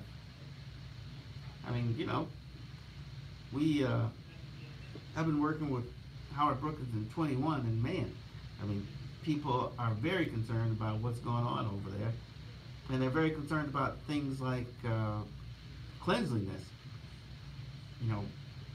Part of the ward ends right there at the Rhine, on the Lafayette side, the west side of the Rhine, and there is trash all along that place. I mean, people are just throwing paper out of the windows. There's a mall. I'm pretty sure people are throwing paper out of the mall. People probably throwing things out of their window, driving on the expressway, and it gets really trashy quick. So we're always calling IDOT and fix it up. These people, they care. They want their neighborhood to look good. And I don't know if that makes you bougie, or even having a little bit of money makes you bougie. But, we're all in the same situation. Right, Todd? I'll call back Thursday. Right, Todd? So You gotta move over. So when I think it's so sad that the kids can't do what they want to do. But let me ask you this, because when we didn't have social media. It was always word of mouth, right? Yeah. It was word of mouth, and then you had those. It's on the phone. Right, and then I had a time limit. So from once I got out of school. Oh, you had to be home by then. Oh, everybody did. Yeah. Shoot, I had to go home first. And I couldn't go nowhere until I went home, did my chores, and then you could go outside. Right? Then you had a time limit on that. Let me tell you though, when I was growing up, I worked 2 jobs. 16, 17, from 15 to 18, I worked 2 jobs. I worked at Burger King and McDonald's. Do y'all know I used to work at McDonald's and close every night just so I could be out past 12 o'clock and go mess around and do stuff that my parents had no clue that I would do? I used to schedule Sunday through Thursday so that I could have Fridays off, so that I could leave the house at 4 o'clock because they thought I was going to work, and I would go straight to Altgeld Gardens. Think about that. From Bolingbrook. What's in Altgeld Gardens? I joined the organization. And so I didn't want to be a Bolingbrook organization guy. I wanted to be a real guy. So the way to be a real guy was to not be... Go in the worst neighborhoods you can find. And get it done there. Mm-hmm. And again, I was an honor roll student. I won the highest award in Christian Scouting. And for all intents and purposes, I was a good kid. I can't really go into, but like if my parents ever like searched my room when I was trying to be something, trying to do my thing, they would have been appalled, right? And then I'm like, now I think like, damn, in their house. And I'm saying that. I keep on saying Maze is an afternoon special. I love it. Channel 7 afternoon specials. Right. We just gotta get them to write the screenplay. Right. And so, yes. So this is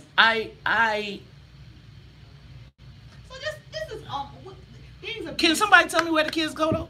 Nobody can tell me where. When we talk about what we used to do, how it went to, where do the kids go? And if you telling me that you telling the kid that you want him to go to the park district, go to and learn how to cut out, do arts and crafts when it's 3D printers now, right? You telling a kid to do arts and craft and they can see white kids doing. It's time. I think it is.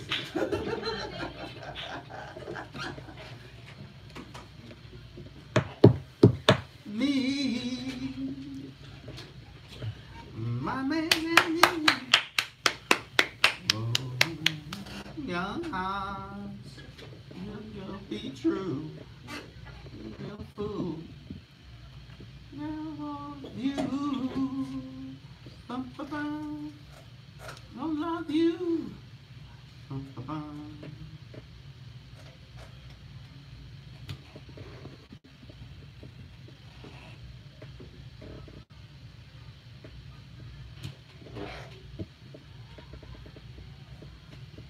You are tuned into the Talk Chicago 1690 AM. I'm your host, Maze Jackson. Maze, doesn't that make you feel like the 70s was the greatest time in the world? No, it doesn't. No, it does not. No, it does not. You're missing something. I am suggesting this, Todd, that where do black kids go? Where I want to know. See, well, we used to always go to the playground. We go at the playground, That was fun. But you think about how many parents tell their kids don't go to the. In the winter, we went to each other's basements and played, spades and stuff like that. It's funny because nowadays everybody wants to have the kids in the house because you don't want them to go to the park because you're worried about them getting shot. Yeah. Or some violence. You don't think about I think about you talking about Avalon Park. Yeah. I love me some Avalon Park. But then I remember when Avalon Park became the place for the modes, right? And they would hang out. The modes. How you spell that? M-O-E-S. So, but again. That's just men, right? No. Well, not men, but it's really they're Blackstones. The Blackstone, right? For you, that would be the Stones. Blackstone. Maybe in your day they called them the Blackstone Rangers. I was about to say the Blackstone Rangers. The Blackstone. You mean the Blackstone Rangers? Oh, you mean what do you mean the moles? The Blackstone Rangers. But I'm saying, where do kids go? Let's go to. I'm really gonna move off of this, but I want the bougie people to tell me where do y'all send y'all kids that you feel like they are safe and that when the white folks come and say cut it out, they gonna treat your kids good. Let's go to Sean. Sean, you want to talk Chicago 1690? Sean, take it off mute. Sean going once, going twice. So let's go to Carl. Carl from Beverly. You want to talk Chicago 1690? How you doing, man? Good morning. The best show in the world. Thank you, my brother. In the world.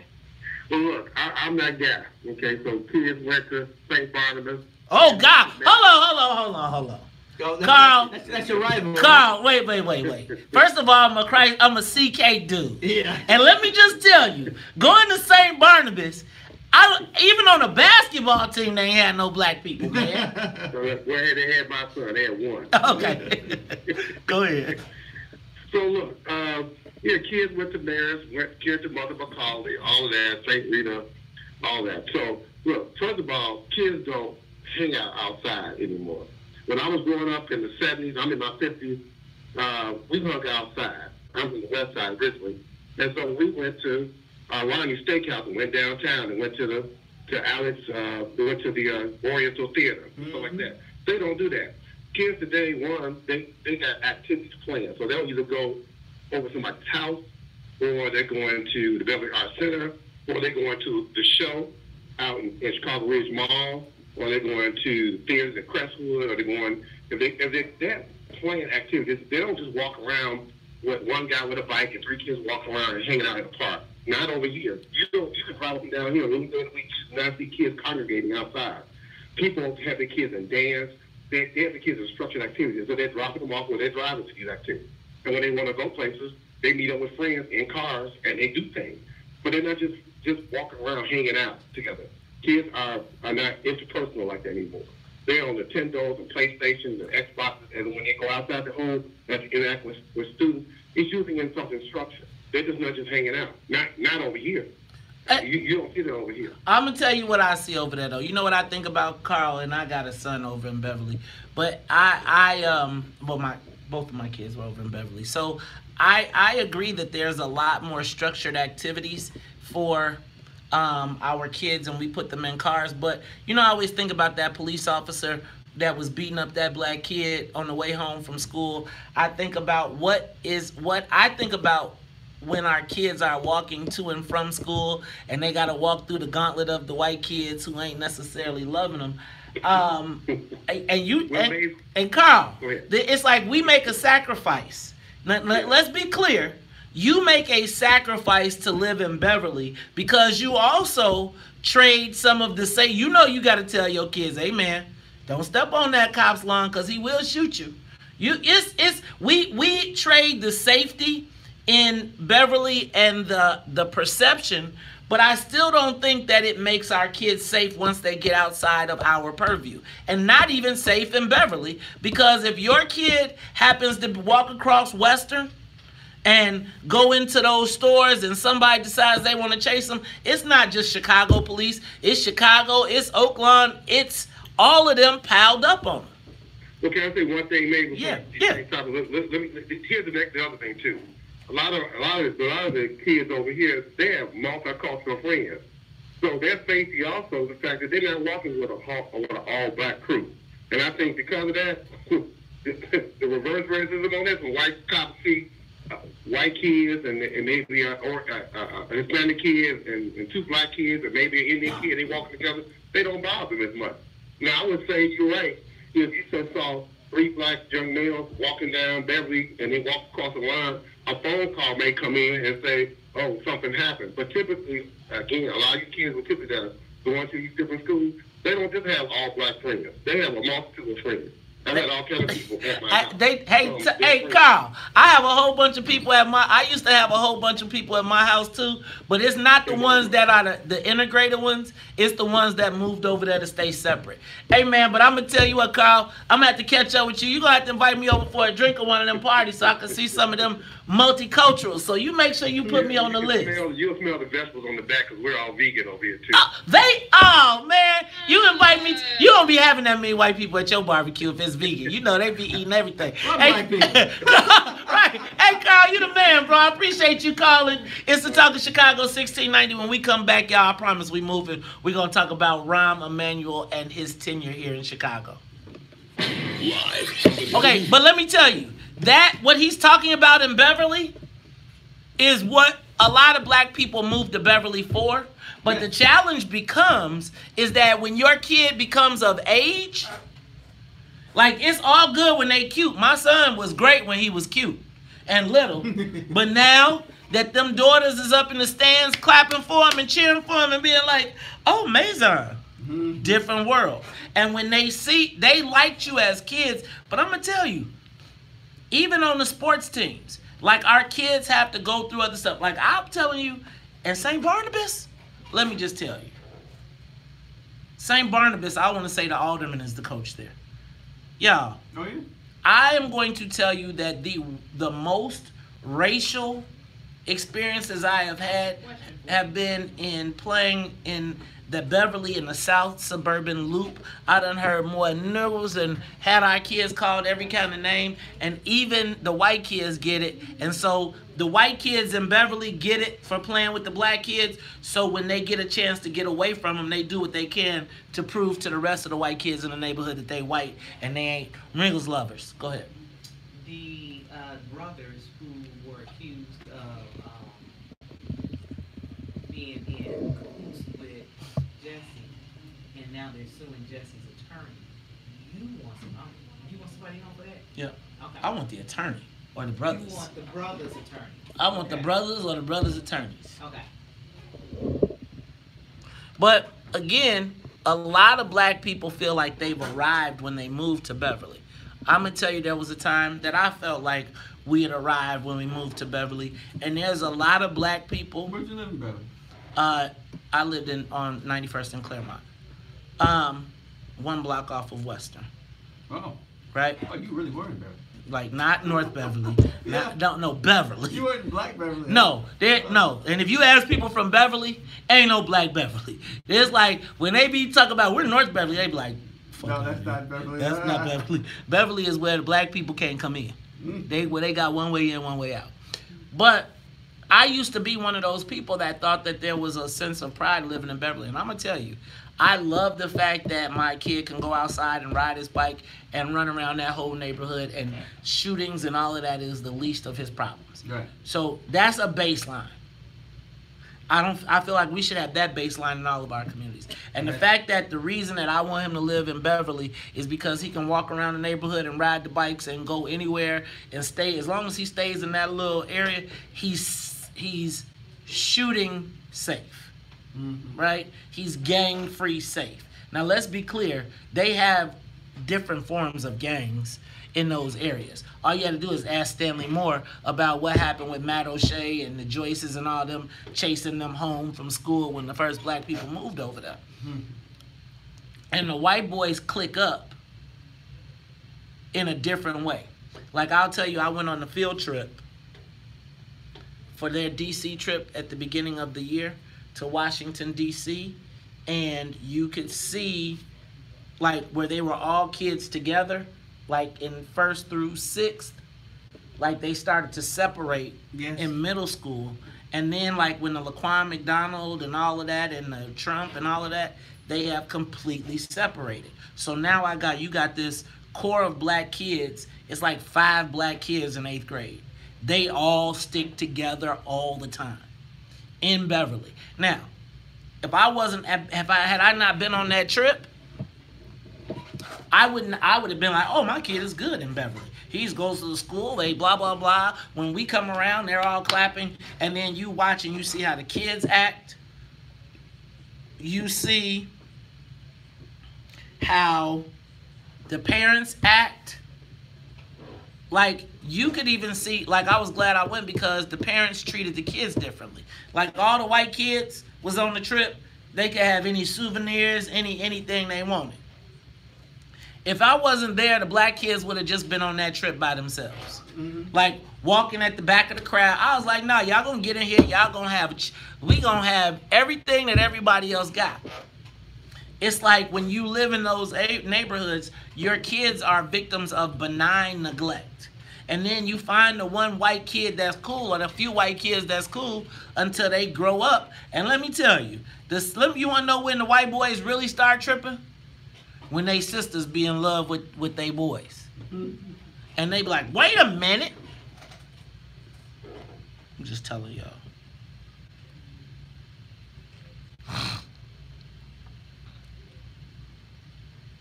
But I know what Carl was talking about because that's Claire's life. Claire's life is full of you're going here, we're doing this, you're going over this person's house. We're taking Zelly over here, whatever it is. It's very, very structured. And she's got that group, like when she was in 8th grade. I mean, they come over. There was a Korean girl. There's an Italian girl. There was a girl whose mother was from Sierra Leone. So yeah, it was a whole mix, a bag. And it's a mixed bag until they get to reality, and then it starts to happen. Like by junior year. Most of those people either you gonna jump in and be white and ignore black folks for the rest of your time, or you gonna be like, you know what, these crackers ain't about nothing. And I just think that we gotta create our own space.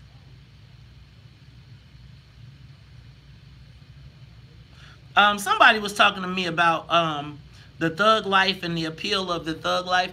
I would tell you that the appeal of the thug life is pervasive for young people. Mine was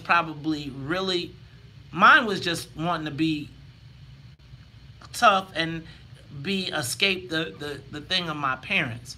But I'm gonna tell you, y'all say like a lot of kids. When I was at U of I, almost all them college students claimed to be something. Black college students. They claim to be folks, they claim to be vice lord, they claim to be a stone, they claim to be something. Now, when they would come home, they wouldn't change their hats. They wouldn't do nothing. But on the campus, because in Chicago, at a certain point, everybody was affiliated or knew somebody that was something, except for Tyler. Right? No, my friends were the same way. And no, I told you the Shells lived down the street, but it wasn't like we hung out. No, what do you mean your friends were the same way? What? They weren't involved in anything. Maybe, maybe Kim. Huh? They weren't involved in those groups in any way, shape, or form. Yeah, but they knew somebody. And they knew somebody that they could talk to. Now, I'm saying that you were in a special group. We back? We're back. You were in a special category, though, bro. I didn't want to be. I'm saying that there's a lot of people that don't, but there's also appeal to it of being part of the group that people just want to be a part of something. Even today, right now, I just realized, like I say right now, in the last month, that one of the guys who was in school with us was affiliated with the Blackstone Rangers. And that's why he was acting out at school. I never realized what was going on then, though. But I'm saying, y'all just don't understand how many kids. But his parents probably didn't know either. Yeah. Like, nobody knows their kid is. My parents had no clue I was going to Block 3 every Friday night. They had no clue. If they would have known I was driving to Allgale Gardens from Bolingbrook, you wouldn't be driving anymore. Right. You are tuned in to Talk Chicago, 1690 AM. I'm your host, Maze Jackson. Got my man, Todd Stroger. Todd, I'm moving on, man. Because y'all would have me cooking. It's no place for black kids to go. But y'all still trying to play like it is. You know what, Carl? Hey, man, Carl, how you going to have a vegan barbecue, man? That's all right. You're going to invite me anyway, I don't know man. who's going to be there. The vegan, what do they cook? Like, hey, y'all, smell those plants are cooking. Carl and his rabbits. Rabbit, that wackily wabbit. All right, hey, y'all. Check this out. Rahm Emanuel. Y'all, the time is ticking down. Very soon, Rahm, yes, that duck in the background signifying his lame duck status. But he has been going on like this. I was the world's greatest. I'm the world's greatest mayor. So, I want to take a moment and talk to Black Chicago. We don't forget, we got to get us a Rahm call in before we go. We got to call him on his voicemail. But we're not going to do that today. Because today I want to critique Rahm as the mayor of Chicago. You know, I was watching, Neil Steinberg said that according to the... But go ahead. You don't like Neil Steinberg? Oh, Neil Steinberg said some nasty things about my old man. Is this the wife beater? Remember how he's like, forgive too easy? I will never forget that. Really? Mm-hmm. Neil Steinberg, this is like, wait a minute, you would think a guy who got in trouble for beating his wife would be... This is before he announced that he was an alcoholic. See, alcoholic wife beater critiques... See how white people get away with everything? You want me to tell you what he said? Tell me what he said. He basically said John Stroger got sick so he can win the election. And then actually Roland Martin had him on the show and called him out for it. You know, we're going to have to... these white folks they just be out of pocket, man. But that's all right, because y'all know he didn't use the words animal or any descriptive, any of that stuff, did he? I don't know. I try to forget that article. Huh. Well, Neil, you know what, man? We don't talk about you. Exactly. You, Neil. Q. You're cool. Q. All right. But Neil Steinberg called Rahm Emanuel the mayor of Chicago's mayors. He called him the epitome of a Chicago mayor. Said he had the power of Richard M. Daley with a level of DC clout that nobody has seen. And so I want to go back. Except Old Man Daley. Right. Well, but they said he was compared to Old Man. He was comparing him to Old Man Daley. He was saying that actually Rahm was probably was as powerful as Old Man Daley. So he was saying that it was Old Man Daley, Rahm, then Mayor Daley. I can see that in a way, because once Ross Sikowski got kicked out, things weren't the same. things weren't the same. Because, you know, he was chairman of the Ways and Means. And he used to make sure Ways got their means here. Means got their way to Chicago. You know who helped spearhead that, getting him kicked out? Who? Your buddy, Jan Schakowsky. Jan Schakowsky. See? Jan Schakowsky. He's proud of jumping on his car when he was trying to drive somewhere. See, man, see how they, see? And it's the same Jan Schakowsky that they was going to use to try and take Kerry out. Because, you know, when you are a mean, bad politician, we can treat you like dirt. Dan Rostenkowski, though, by all accounts, used to bring home the bacon. He did? People said that Dan, I talked to... He was a nice guy, too. I actually, you know, I've talked to him a few times. Is he still alive? Oh, no. No. Man, Dan Rostenkowski, I heard every time Dan Rostenkowski got off the plane, Chicago got something new. Like, you need some street lights? Oh, yeah, we do the whole... Like, he held... It's like Bush. Don't think Texas didn't do well when, under George W. Bush. So, what about Chicago under President Obama? What? What about Chicago under President Obama? Well, you know, he was the first black guy. He really couldn't show any favoritism. They would have, you know, made it sound like he was being bad. Like they did the whole 8 years he was there? You know. No, I mean, like, well, I gotta wait for the black guy, so they hit you with the first 4 years. Like, well, we gotta wait for the second 4 years for him to be black because he can't be black. And then it was the second 4 years. It was like, well, you know, he's gonna be out in a minute, so he doesn't have the same power anymore. Well, and you black people, just suck it up. Suck it up. We're gonna give you all. We're gonna take away your park. We're gonna give it to Tiger Woods, and you guys can get caddy programs. You Negroes never happy. You Negroes are never happy. Never. But I want to talk about Ron. Yeah, back to the subject. Yes, back to the subject. So I'm going to tick off some of Rom's accomplishments. Let's start with. Well, let's back up. He was great for business. If you were particularly if you were a Jewish-owned business or a hedge fund. Let me tell you. You mean he took care of his own? Man, did he? Did he take care of his own? He was the ultimate homie to the Hebrews. You know, my man, Alderman Burnett. Now, I'm going to ask to talk about the aldermen that have done well and bad, which sides of the city. But, you know, Alderman Burnett called him his Hebrew homie. And looking at the 27th Ward, I can see why he called him his Hebrew homie. Because every Jewish investor in the whole entire world came to the 27th Ward, came to the West Loop and the South Loop, and made millions of dollars. Ron made billionaires. Let me say this. Mayor Daley made millionaires. Ron tripled down on billionaires. So think about this. Think about the South Loop and the West Loop now essentially becoming part of the loop. Yeah. Right? They are now you got to think about, he brought McDonald's here. He brought the most Fortune 500 companies here. If you were, he built the track on the south side, right? He got the track is coming.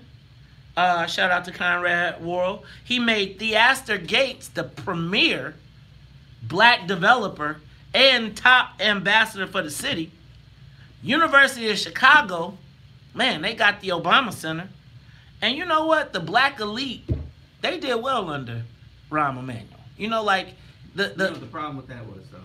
What was the problem with that? Like 4 of them. What, the black elite that did? There's just not a lot of black people who had money to make money. Because you need money to make money. And so those 4 black people that did well under Rahm Emanuel, like, you know, those were the ones. But quite frankly, those are the people that have been the black decision makers in our community. Right? Like he picked 4 rich black guys and listened to them. And he had a great relationship with Dr. Brazen too. I mean, how did that work out for his work? 20? Oh, is that why he was gonna change Stony Island to Dr. Brazier Street? That was a whooping. He took a whooping on that. That was crazy. All right, so those are the things I can come up with that Rahm did well. Here's some of the things that stick out to me on the negative side. I'm going to say his demise in the black community. Because let me just be clear. Rahm Emanuel was elected twice because of the black community. If it was not for black people, Rahm Emanuel would not have beat Gary Chico in the first race. And if it was not for black people in part 2, he would not have beat Chewy. Now, I'm okay with him beating Chewy. Because I'm just telling you, if you'd been Chewy, this would have been Little Village times 50. So here, I think Rahm kicked off his career by dissing Karen Lewis, which didn't go well. He closed the 53 schools. Well. He had a CPS strike. He raised taxes, hundreds of millions of dollars. He charged us for more water. All mayors do that. Okay, go ahead. You can defend him. It's all good. Oh, I'm not defending him. I'm saying all mayors do that and they all get away with it. And people act like nothing ever happened. Right. Then he produced his self-promoted Chicagoland, where he told us about how he was. Remember his movie, his 10-week TV series that him and his brother got together, and they was like, "We are the greatest." Mm-hmm. We got the Laquan McDonald cover-up. I'm gonna tell you, the rich people got richer, and Chicago looks more like New York than ever. When we come back, I want you all to tell me who won under Rahm Emanuel, who lost. Then I want to know who won on the South Side, who won on the West Side. You know, Rahm enjoyed a tremendous amount of support from the black community and black leaders. I want to know who won. You know, people talk about my dog, Alderman Burnett, but if you go through the 27th Ward, he won. I want to know what everybody else won for all their unloyal and dying supporters. Talk Chicago, we'll be back. More of The Morning Show with Maze Jackson coming up on the Talk of Chicago, 1690 WVON. I'm saying, so y'all be mad at me, but I'm going to tell you, if I was Walter Burnett, I'm voting for Rahm. Because guess what? Everybody and their mama is like, it's so nice down here. And even the people be like, that butt-kissing Alderman Walter Burnett, man, you sure got a nice ward. Can I tell you what the funniest thing was? So me and Emo Jones was sitting down. We was at the Soho House. I can't tell you about the whole visit. But while we was at the Soho House, he just kept saying, man, this is so nice. This is so nice. It's real nice around here. But then he was like, that butt-kissing Alderman Burnett. He was like, you enjoying this ward? He like, he said, if I was the senator, if I was still the president, we'll make this part of 34th Ward. Right? And I was just saying, so you love everything about what he's done here, but you mad at him for how he got it. Yeah. But if you are a constituent and you live in that ward, you supposed to be like, man, I done came up. President Jones was my guy. He was very good to me. But he was like just like that with my dad. The 8th Ward, people did very well, but he was always one of those guys like, well, you talking to those white guys and you know, working with them. Well, the white guys had all the money. How you going to get anything unless you can get to that money and positions? So yeah, that's why I'm like, you know, I do believe in integration, but I believe in integration and separation. You gotta know when it's time to put your money together, but you also have to use the resources they have, because they got most of the resources. Right. Yeah. You're trying to make a dime, and your group only has 2 pennies. It ain't gonna, you're not gonna make that dime. You're gonna have to get the rest of that 8 cents somewhere else. And don't think that they don't treat their people. Hold on. Let me tell you something, Ready Rock. Let me be here real quick. So let's just start with the fact that the 27th Ward, when it was all black, nobody wanted to invest. Nobody wanted to do anything. It took him going out every week, all the time, going out and asking people to come to take a look at the place. And let me just be clear. When Alderman Burnett ran when it first was in 27, the only place downtown that black people could safely come party, and no matter how much the white folks complained, was in the 27th Ward, all down that strip. Right now, even as people go in to build or to try and do something, he is now demanding that these corporations and these big developers have to, now, not only after they started hiring black businesses, but now he demands that they partner with black businesses.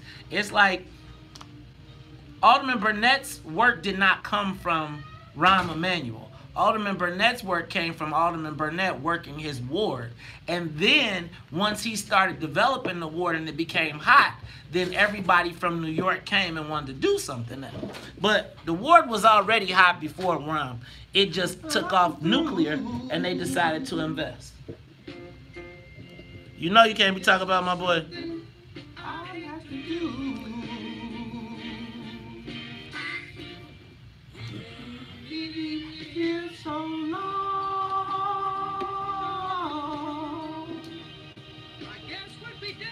Me? Shit. If it wasn't for Quiet as Kept, we wouldn't even be having this conversation if it wasn't for the 27th Ward. Because quite frankly, the rest of the world was quiet. Wasn't no damn. But I would think you could look at the numbers. Ask the black businesses. You are tuned in to Talk Chicago 1690 AM. I'm your host, Maze Jackson. What are you trying? You trying to send me somewhere? Where you think I'm going somewhere? Maze, you don't want to go to heaven now, do you? Nah, man. Yeah, I got too much to do. Everybody want to go to heaven, but nobody want to go now. What's going on? Man, say that again. Everybody wants to go to heaven, but nobody wants to go right now. Nobody wants to go right now. Let me tell you what. There's some people I'd like to send right now. Hey, heaven or hell, they could pick. Hey, y'all. I am talking about the critique of Rahm Emanuel. You know what? I want to know who won under Rahm Emanuel. I talk to a lot of businessmen, and a lot of businessmen say Rahm was great for the city, as they walk away with tens of millions, if not hundreds of millions of dollars. And they say, I mean, without him, what are we gonna do? And I'm like, man, the rest of the world, like it's always funny to me to hear rich white guys talk about why someone is good for the city. Right? Because they rich and they stay rich. And it's like they benefit. It's like white folks telling me, you guys are going to really be upset when Rahm leaves. I'm like, man, I ain't talked to Rahm 2 words since he been here. And exactly. I saw him at Mariano's. We had a short conversation. Right. I saw him and then he was like, oh, Walter, that's your guy? And I'd be like, then we had to go separate ways. But I want to know who won under Rahm and who lost. Give us a call, 312-374-8130.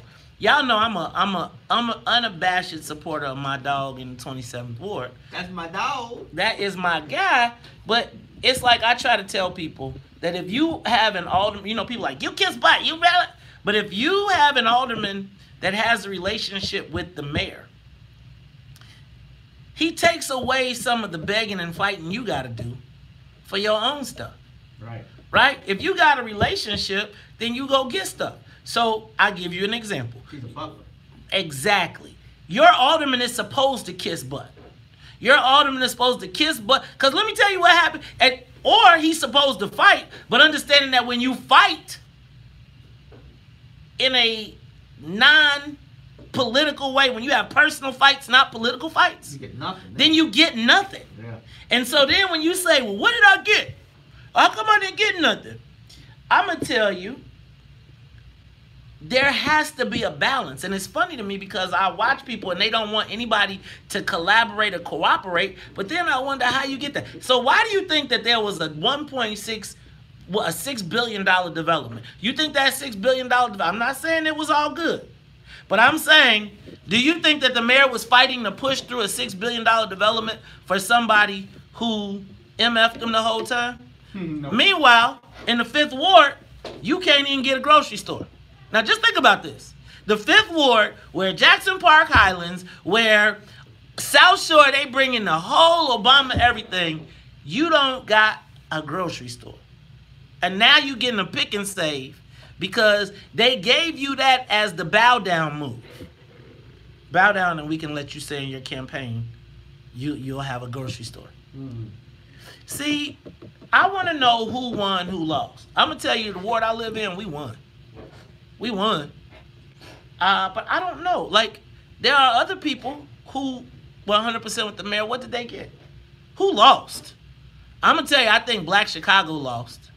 I think we lost in our standing. So I'm going to say, like, we got a lot of spots, but we lost in our perception of our importance in this city. Let's go to the phone lines. Let's go to Ron. Ron, come on, Ron. I know you got a good one. You don't talk Chicago 1690. Hey, good morning, guys. And man, you can pick out individuals who are young. But see, that's just like on a team. You could be, it could be like the Cubs in last place and Ernie Banks become MVP. But see, the team. So I say that to say, black folks lost. And they lost by, if it was sports, it would be called the slaughter rule. You mentioned earlier, there's only 2 high schools. You mentioned Whitney Young, Kenwood, lack of grocery stores, high unemployment rate. So just based on that scorecard, black folks got their behind kicked, that we lost. So that's the answer, Maze. I mean, and yeah, I know you said Burnett maybe got a few little things, and like you said, even within the ward you live. But I'm just saying, collectively, black folks lost terribly from the Romney manual. Ron, I'm going to agree with you. I'm going to say collectively we lost. Here's the challenge that I think one of the things that black folks don't understand, that aldermen are elected in their wards. Nobody else, I don't care what happens in the 9th ward, that don't change the votes in the 27th ward. Right? And so until you understand that it's not collective, they got to figure out how they find a collective agenda. But until they have that, it's going to be that way. Let's go to Lisa. Lisa, you're on the Talk Chicago 1690. I agree, though. Black people lost. Oh, man, the black people lose. I don't even know where to start. This mayor had me up at night. It is despicable what this man has done to the city. If we don't right this ship real quickly, you can forget it. Our population will be null and void. The main thing I'm pissed at, look at selective enrollment schools. I have African-American babies trying to get into the Whitney Youngs to pay. What people don't know, he changed the scores, the cut scores, as they say, and our babies are trapped in broke-down charter schools on the south side, and all the white kids get to go to Peyton and what's the other one, Jones. And my daughter's friend, she has gym in Grand Park. That's ridiculous. That's ridiculous. I'm going to tell you, I think we lost tremendously under Rahm Emanuel. I think the biggest thing that black people lost in this city was our status. I think that our status as the premier or the decision makers, we lost it in this. When we come back, we'll continue the conversation. It's Talk Chicago 1690. The Talk of Chicago and the voice of the nation. Hey, Regina Hayes, you want to thank Rahm and Walter Burnett for closing the best fishmonger store in the West Loop. Now, a variety of fresh seafood in the city is a distant memory, but we got a new overpriced Whole Foods. Can I tell y'all something? I was with Alderman Burnett just last week, as a matter of fact, where the businesses in his ward, like for instance that fish market, have been getting offered so much money by developers that it's what you wait for in your life. Like, I buy a piece of property with the hopes that 20 years from now somebody will come and offer me $150 million. Right.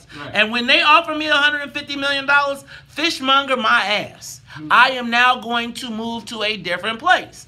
And I think one of the things that we don't recognize is that how many people did he make wealthy from the property, right? So like when you think about, if I change a community right now, so like right now, west of Kedzie is now started, west of Western used to be the place, but now $500,000 homes are being built west of Western. So now they're going and they're asking the people who had those homes, do you want to stay here or do you want to sell? Because if you want to sell this house that you bought for $30,000 that you own free and clear, I'm now willing to give you $500,000 for it. So people say, shit, I'm not $500,000. I'm going to take it. Yeah, never thought they'd and I don't think that people understand that there's not just people being driven away.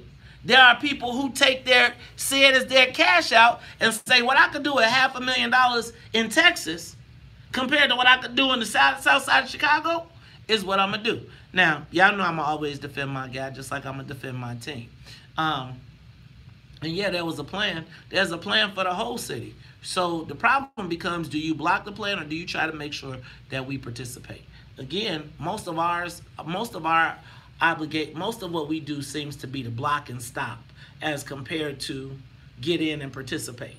It's like to me, why be mad that a neighborhood is being rebuilt? So we want pimps and hoes? Who was going to come and fix the 27th Ward? It wasn't going to be black investment. And as that investment started to happen, did we say we going to cash out or did we say we going to stay? I'm going to tell you that I see him tell people to stay in their cribs all the time.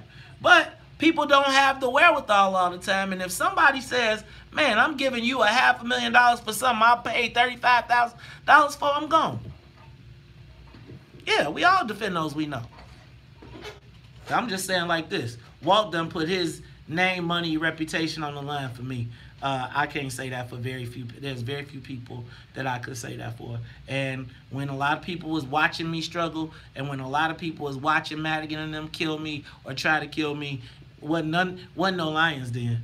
Wasn't no group of people. And what was happening, and it was all on Facebook and social media, people be like, go ahead, keep fighting. We ain't gonna help you live, but you keep fighting.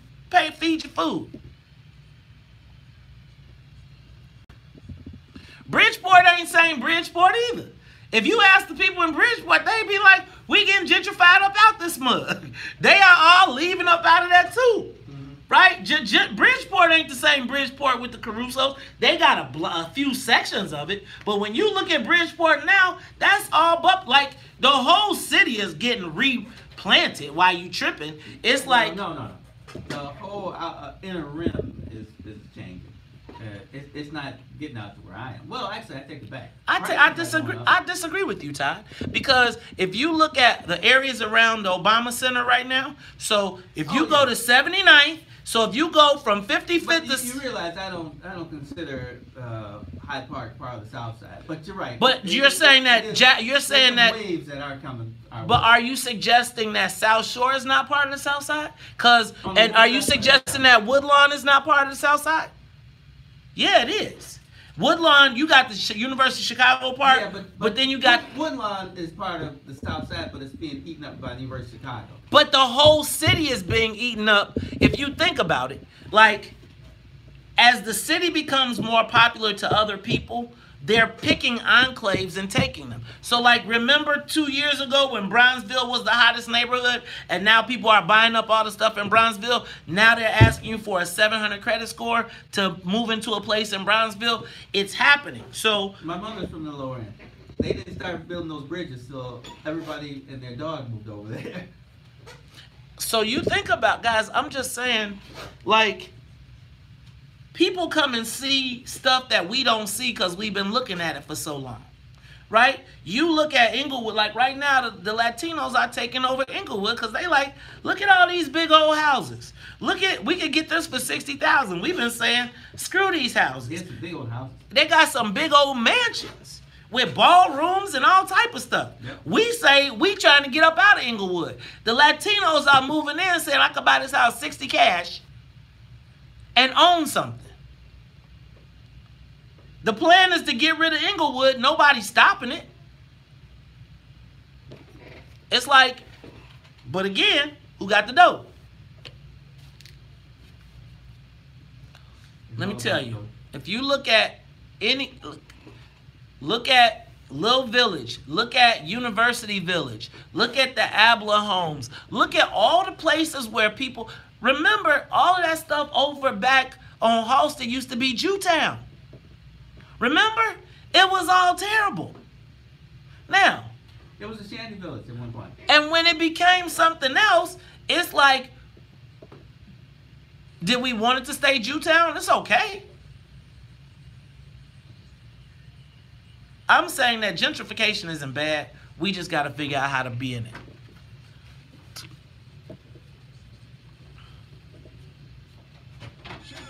If you already own the crib, then they can't price you out your own crib.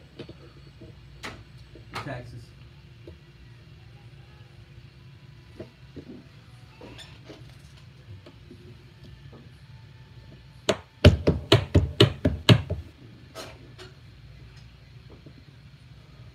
Do you understand the words that are coming out of my mouth?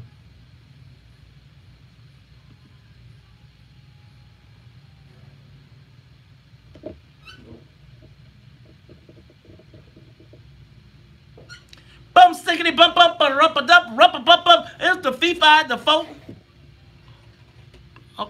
Tokyo's nose up. Fragilescent tic-tac-toe. Crazy. Buckle my shoe, yabba doo, hibbity hoo, upper doops.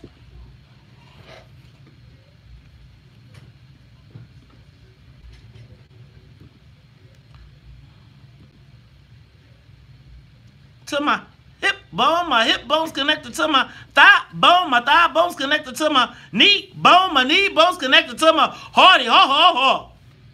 Trippity.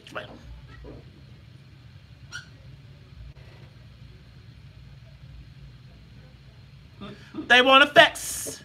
The DOS effects. They want effects. The DOS effects. They want effects. The DOS effects. Snapping necks for some DOS effects. Head for the hills of the weeping willow and a daffodil.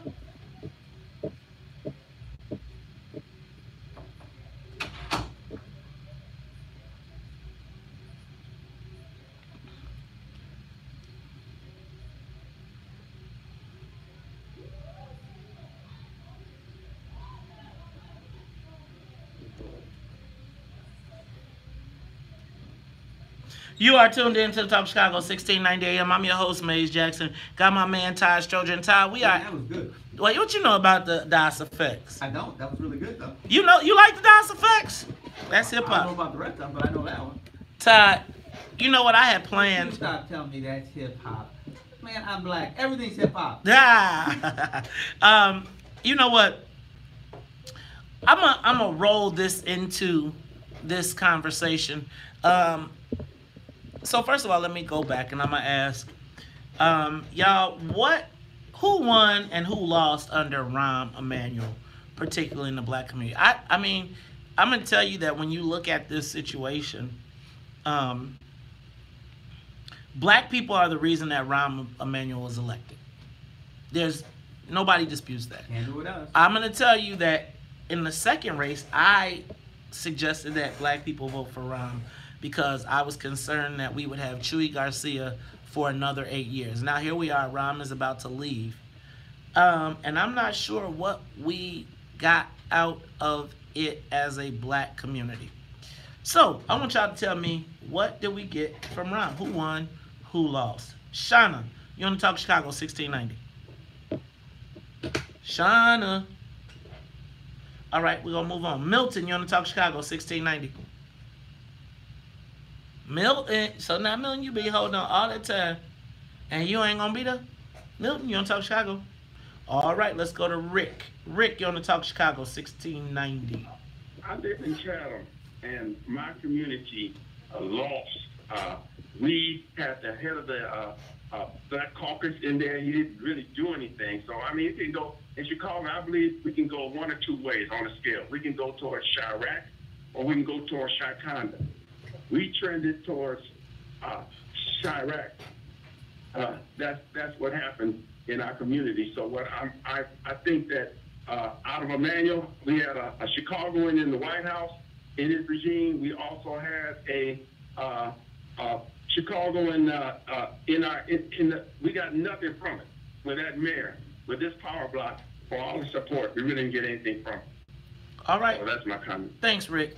I'm going to tell you that I think that a lot of Chicagoans lost under Rahm Emanuel. I think a big part of the Chicago character, the character of Chicago, I feel like Rahm was trying to be the mayor of New York. And he was trying to make Chicago like New York. Right?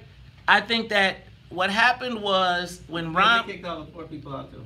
Yeah, and I think what Rahm was clicked in with the rich white folks, the hedge fund managers. You know, when you think about, you ever seen, you watch, you don't watch Game of Thrones, but the Iron Bank.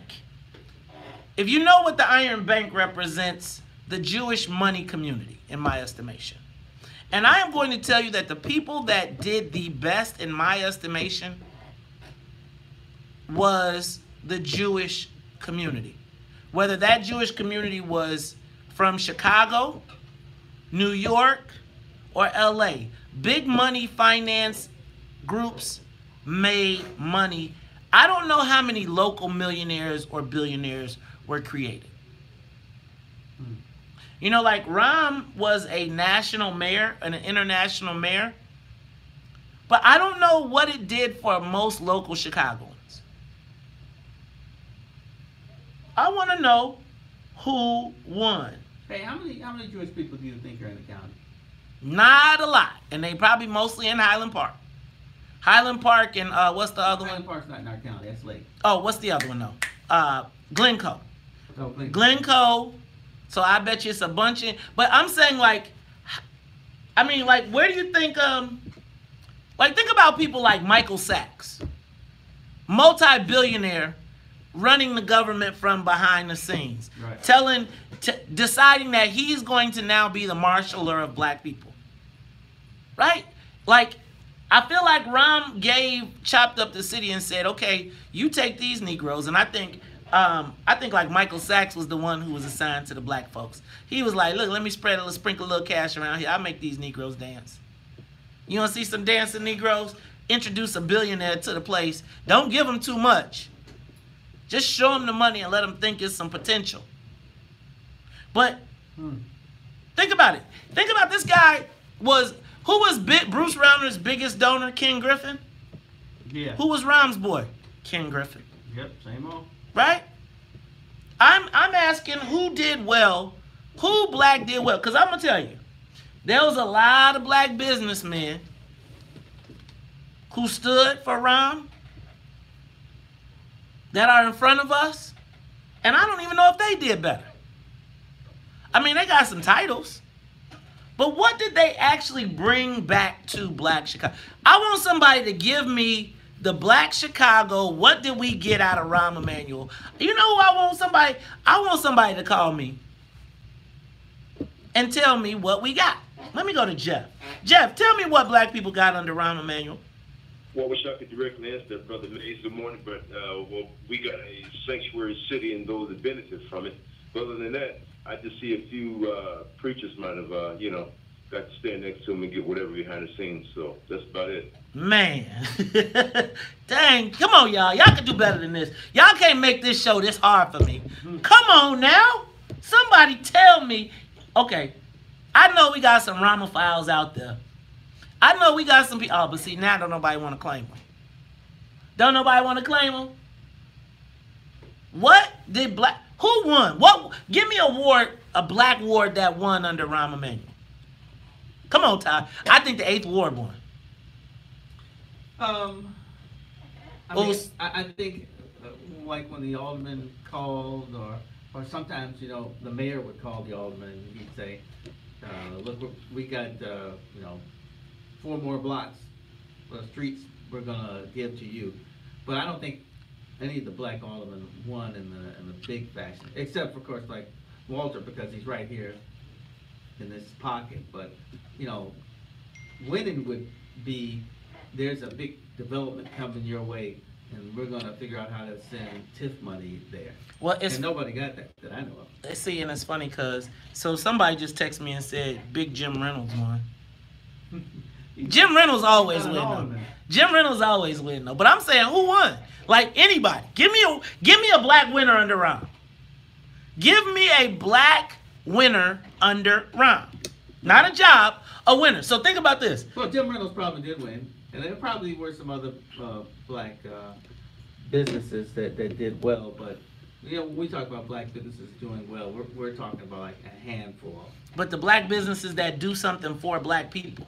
Because, I mean, it's kind of hard to do something for black folks with a hedge fund and, with all that uppity flunts and municipal finance stuff. It's about 6 people you can help though. Well, yeah, I mean, really, the black people that you tend to help are the people you can hire, and the business isn't that big. You don't need a ton of people. It's not like manufacturing. So I want to know who won under Rahm Emanuel. I was thinking about some of our preachers that were crying when Forrest Claypool got dismissed. Forrest Claypool left up out that mug with millions of dollars. He paid his contracts in advance, but we had Negroes on TV crying for Forrest Claypool. Forrest wasn't crying. Forrest like, I'm about to go get my money. Yeah. Ty, He did well in life. help me understand the black people who won under Rahm Emanuel. What ward did well? So I'm saying, like, you got 100% voters. What ward is better now? You could say that the ninth ward came up a little bit, right? You could say they got their center. The 8th ward also got some kind of track.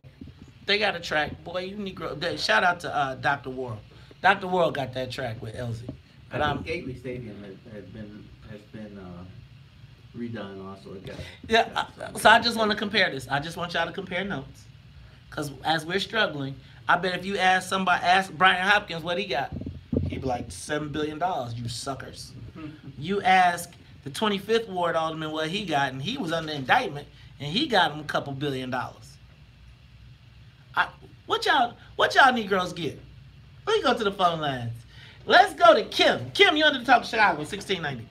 Thank you. Whole of Chicago lost under Rahm Emanuel, and it was the social engineering implementation at its best under Rahm Emanuel. He came in and he saw that the black community was already fractured and continued to fracture it even more. And he began by first off closing down those schools. You want to keep people out of the economic pool? Keep them undereducated. And he went for that first. Then he continued to shut down more services. The politicians have moved away from servicing and socializing the people to actually looking at the politics of money. And that's what Rahm Emanuel was all about, and that's what the city has moved to. Get the poor people off your payroll and build up. Get them out, and that's what he did. The city is in a worse predicament than it's ever been under Rahm Emanuel. Oh, that's what I'm talking about. Daryl Stiff said, hey, y'all better stop complaining. Y'all got these bike lanes. Let's go to Milton. Milton, you on the Talk of Chicago, 1690. Hello? Hey, Milton, go ahead, my brother. We got a black female mayor out of Rahm. We are going to get a black female president out of Trump. Okay. I'll take that, Milton. We got a black... Now the question is, does this black mayor acknowledge black people? We got to talk about that. Eugene, you on the Talk of Chicago. Who came up under Rahm? What did we get? Who won under Rahm? Man, good morning, first of all, you mighty brother and you mighty race out there, to the kings and queens who kicking up dust for our people. But I just want to say this, my brother. You know, American dream is black people's nightmare. As long as we keep running behind these Europeans and these reptiles and think that we gonna get something out of them, we worse off than anything. And man, any man, we gonna continue to be worse off dealing with these wicked people, man. So all I'm saying, we are on, man, bad. We is in the war. Our people are being destroyed. Continue to be trained. You know, these people continue to train these Frankensteins, these robotic Negroes, colored people. Man, we got to break the changes off our brain, and we got to understand that we are members of God. We got to keep God first. Once we understand that, man, we keep God first, everything will be just fine, and get away from these reptiles, these evil, conniving, brainwashing people. Blessings to my people. Blessings, Eugene. My man, Alvin E. Norton said, what did we get? He said, we got the F out of Chicago. That's what we did.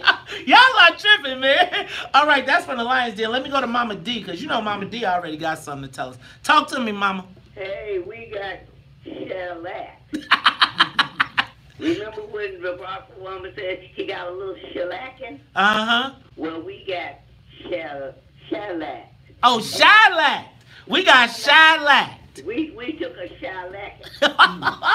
Y'all, so look at you trying to get Dennis Evans' spot, making up them good words. But who won was the sanctuary settlers and the tourists. Ain't that crazy? That is crazy. Let's talk. You know what, Mama D? You always put a cherry on it. Let me go to Mark. Mark, you on Talk Chicago? Hey man, good morning. Well, you know what? We all roll with Barack Obama, and we picked his choice, and we got shafted. You know, the white people got paid, the Hispanics got boosted up, and the black people got booted. And the transgender people got a third bathroom. Yeah. over with, man. It's over. Good Lord, y'all are not helping me. Look, y'all, I'm trying to find some. I'm trying. Oh, we did get the DJ booth at 95th. Shout out to what's his name? Theaster Gates for bringing the arts back to black people. Joe, you on the Talk of Chicago 1690. Yeah, thanks for taking my call, and I love this show as usual. Thank you. I can tell you that it's not only the mayor, but the aldermen are just as guilty because they had to vote on his policies. And you got, aldermen like Walter Burnett who's concerned about the West Loop.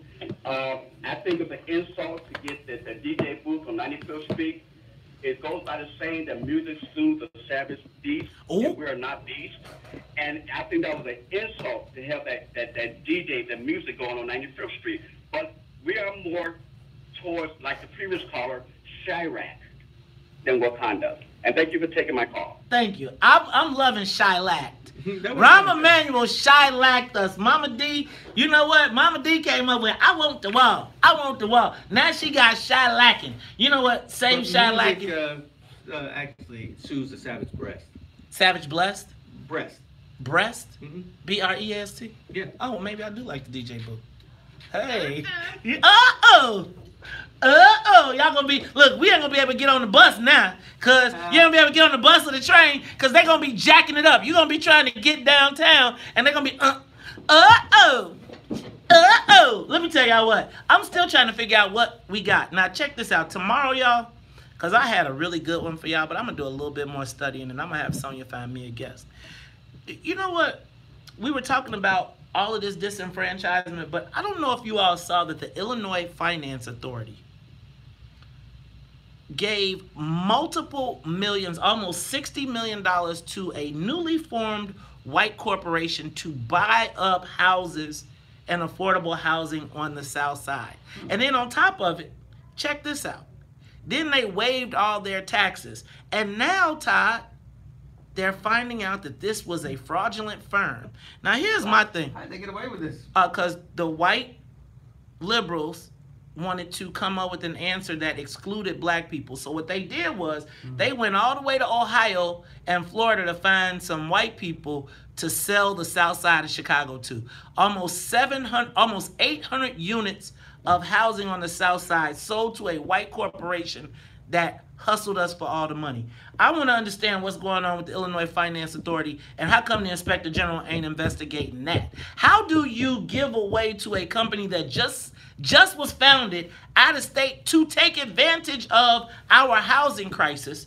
How do they get a contract for $60 million to buy houses, and we can't even get people in Chicago to get a loan to buy a home? Look, we're gonna talk about that tomorrow, because I gotta understand, how do these white liberals do this? Just like dance, just dance. You know what? Let's just dance. Let's just dance to our demise. Black folks in Chicago dancing to our demise. Look, we can't do it no more. It's the Talk of Chicago. So for Annette Flournoy in the newsroom, for my man Todd Stroger, he's my co-host. For the Wonder Twins, Sonya and Sonya, the black Sonya, the brown Sonya, I am the host of the WVON Morning Show. And if you don't like it, you can still tell them chumps. May said, up next, Urban Business Roundtable download. We'll see you tomorrow. Todd, read that story, because I want to go into it tomorrow. And I think you can. I'm sorry, which story? The one about the Illinois Finance Authority. Oh, yeah. Illinois Finance Authority, Chris Meister, right? So all the white, I remember when he got that job from Pat Quinn, because Don Harmon wanted him to have it. But the Illinois Finance Authority gives away $68 million to one company that was newly formed to buy houses and deal with the affordable housing crisis on the South Side of Chicago. Now, isn't it odd that they would give them the money to buy all of these houses at a low cost in Woodlawn and in South Shore and in the places where they're building the Obama Center, where the property values are skyrocketing? Yes, they are. And so as those property values were skyrocketing, those homes were being bought by a white company from out of state. Gotta ask that's how white liberals do. So you clear that money was given away by a white liberal to a rich company to save you Negroes and make their friends rich. Mm-hmm. So remember I told you the pain and suffering of black people? The pain and suffering of black people is how white folks make profit. That's what I need. I need to be an IDA. Hmm? I need to be on the IDA board. Art Turner, Aaron Turner is the lobbyist for them. You know what Aaron is? Yep. Cool. Hey, you know what? You know we're still on camera. You know Michael Hatch? Yeah. You know he's a Sigma? Yeah. Yeah. While you was talking crazy yesterday. I'm like, did you hear him talking about the bros? Did you tell him he was a thug? Oh yeah, I told him. Did he offer to whoop your ass? He admitted that yes, we all are thugs. He did not admit that, but he did admit that he probably admitted that, yeah, I kicked some ass back in the day. We had some smart mouth. Everybody thought they was smart until, you know how it go. Everybody think they smart until you get a punch in the mouth. No. My favorite is everybody got a plan until they get hit in the mouth. Right. All right, y'all, take a moment, share the broadcast. I hope y'all enjoyed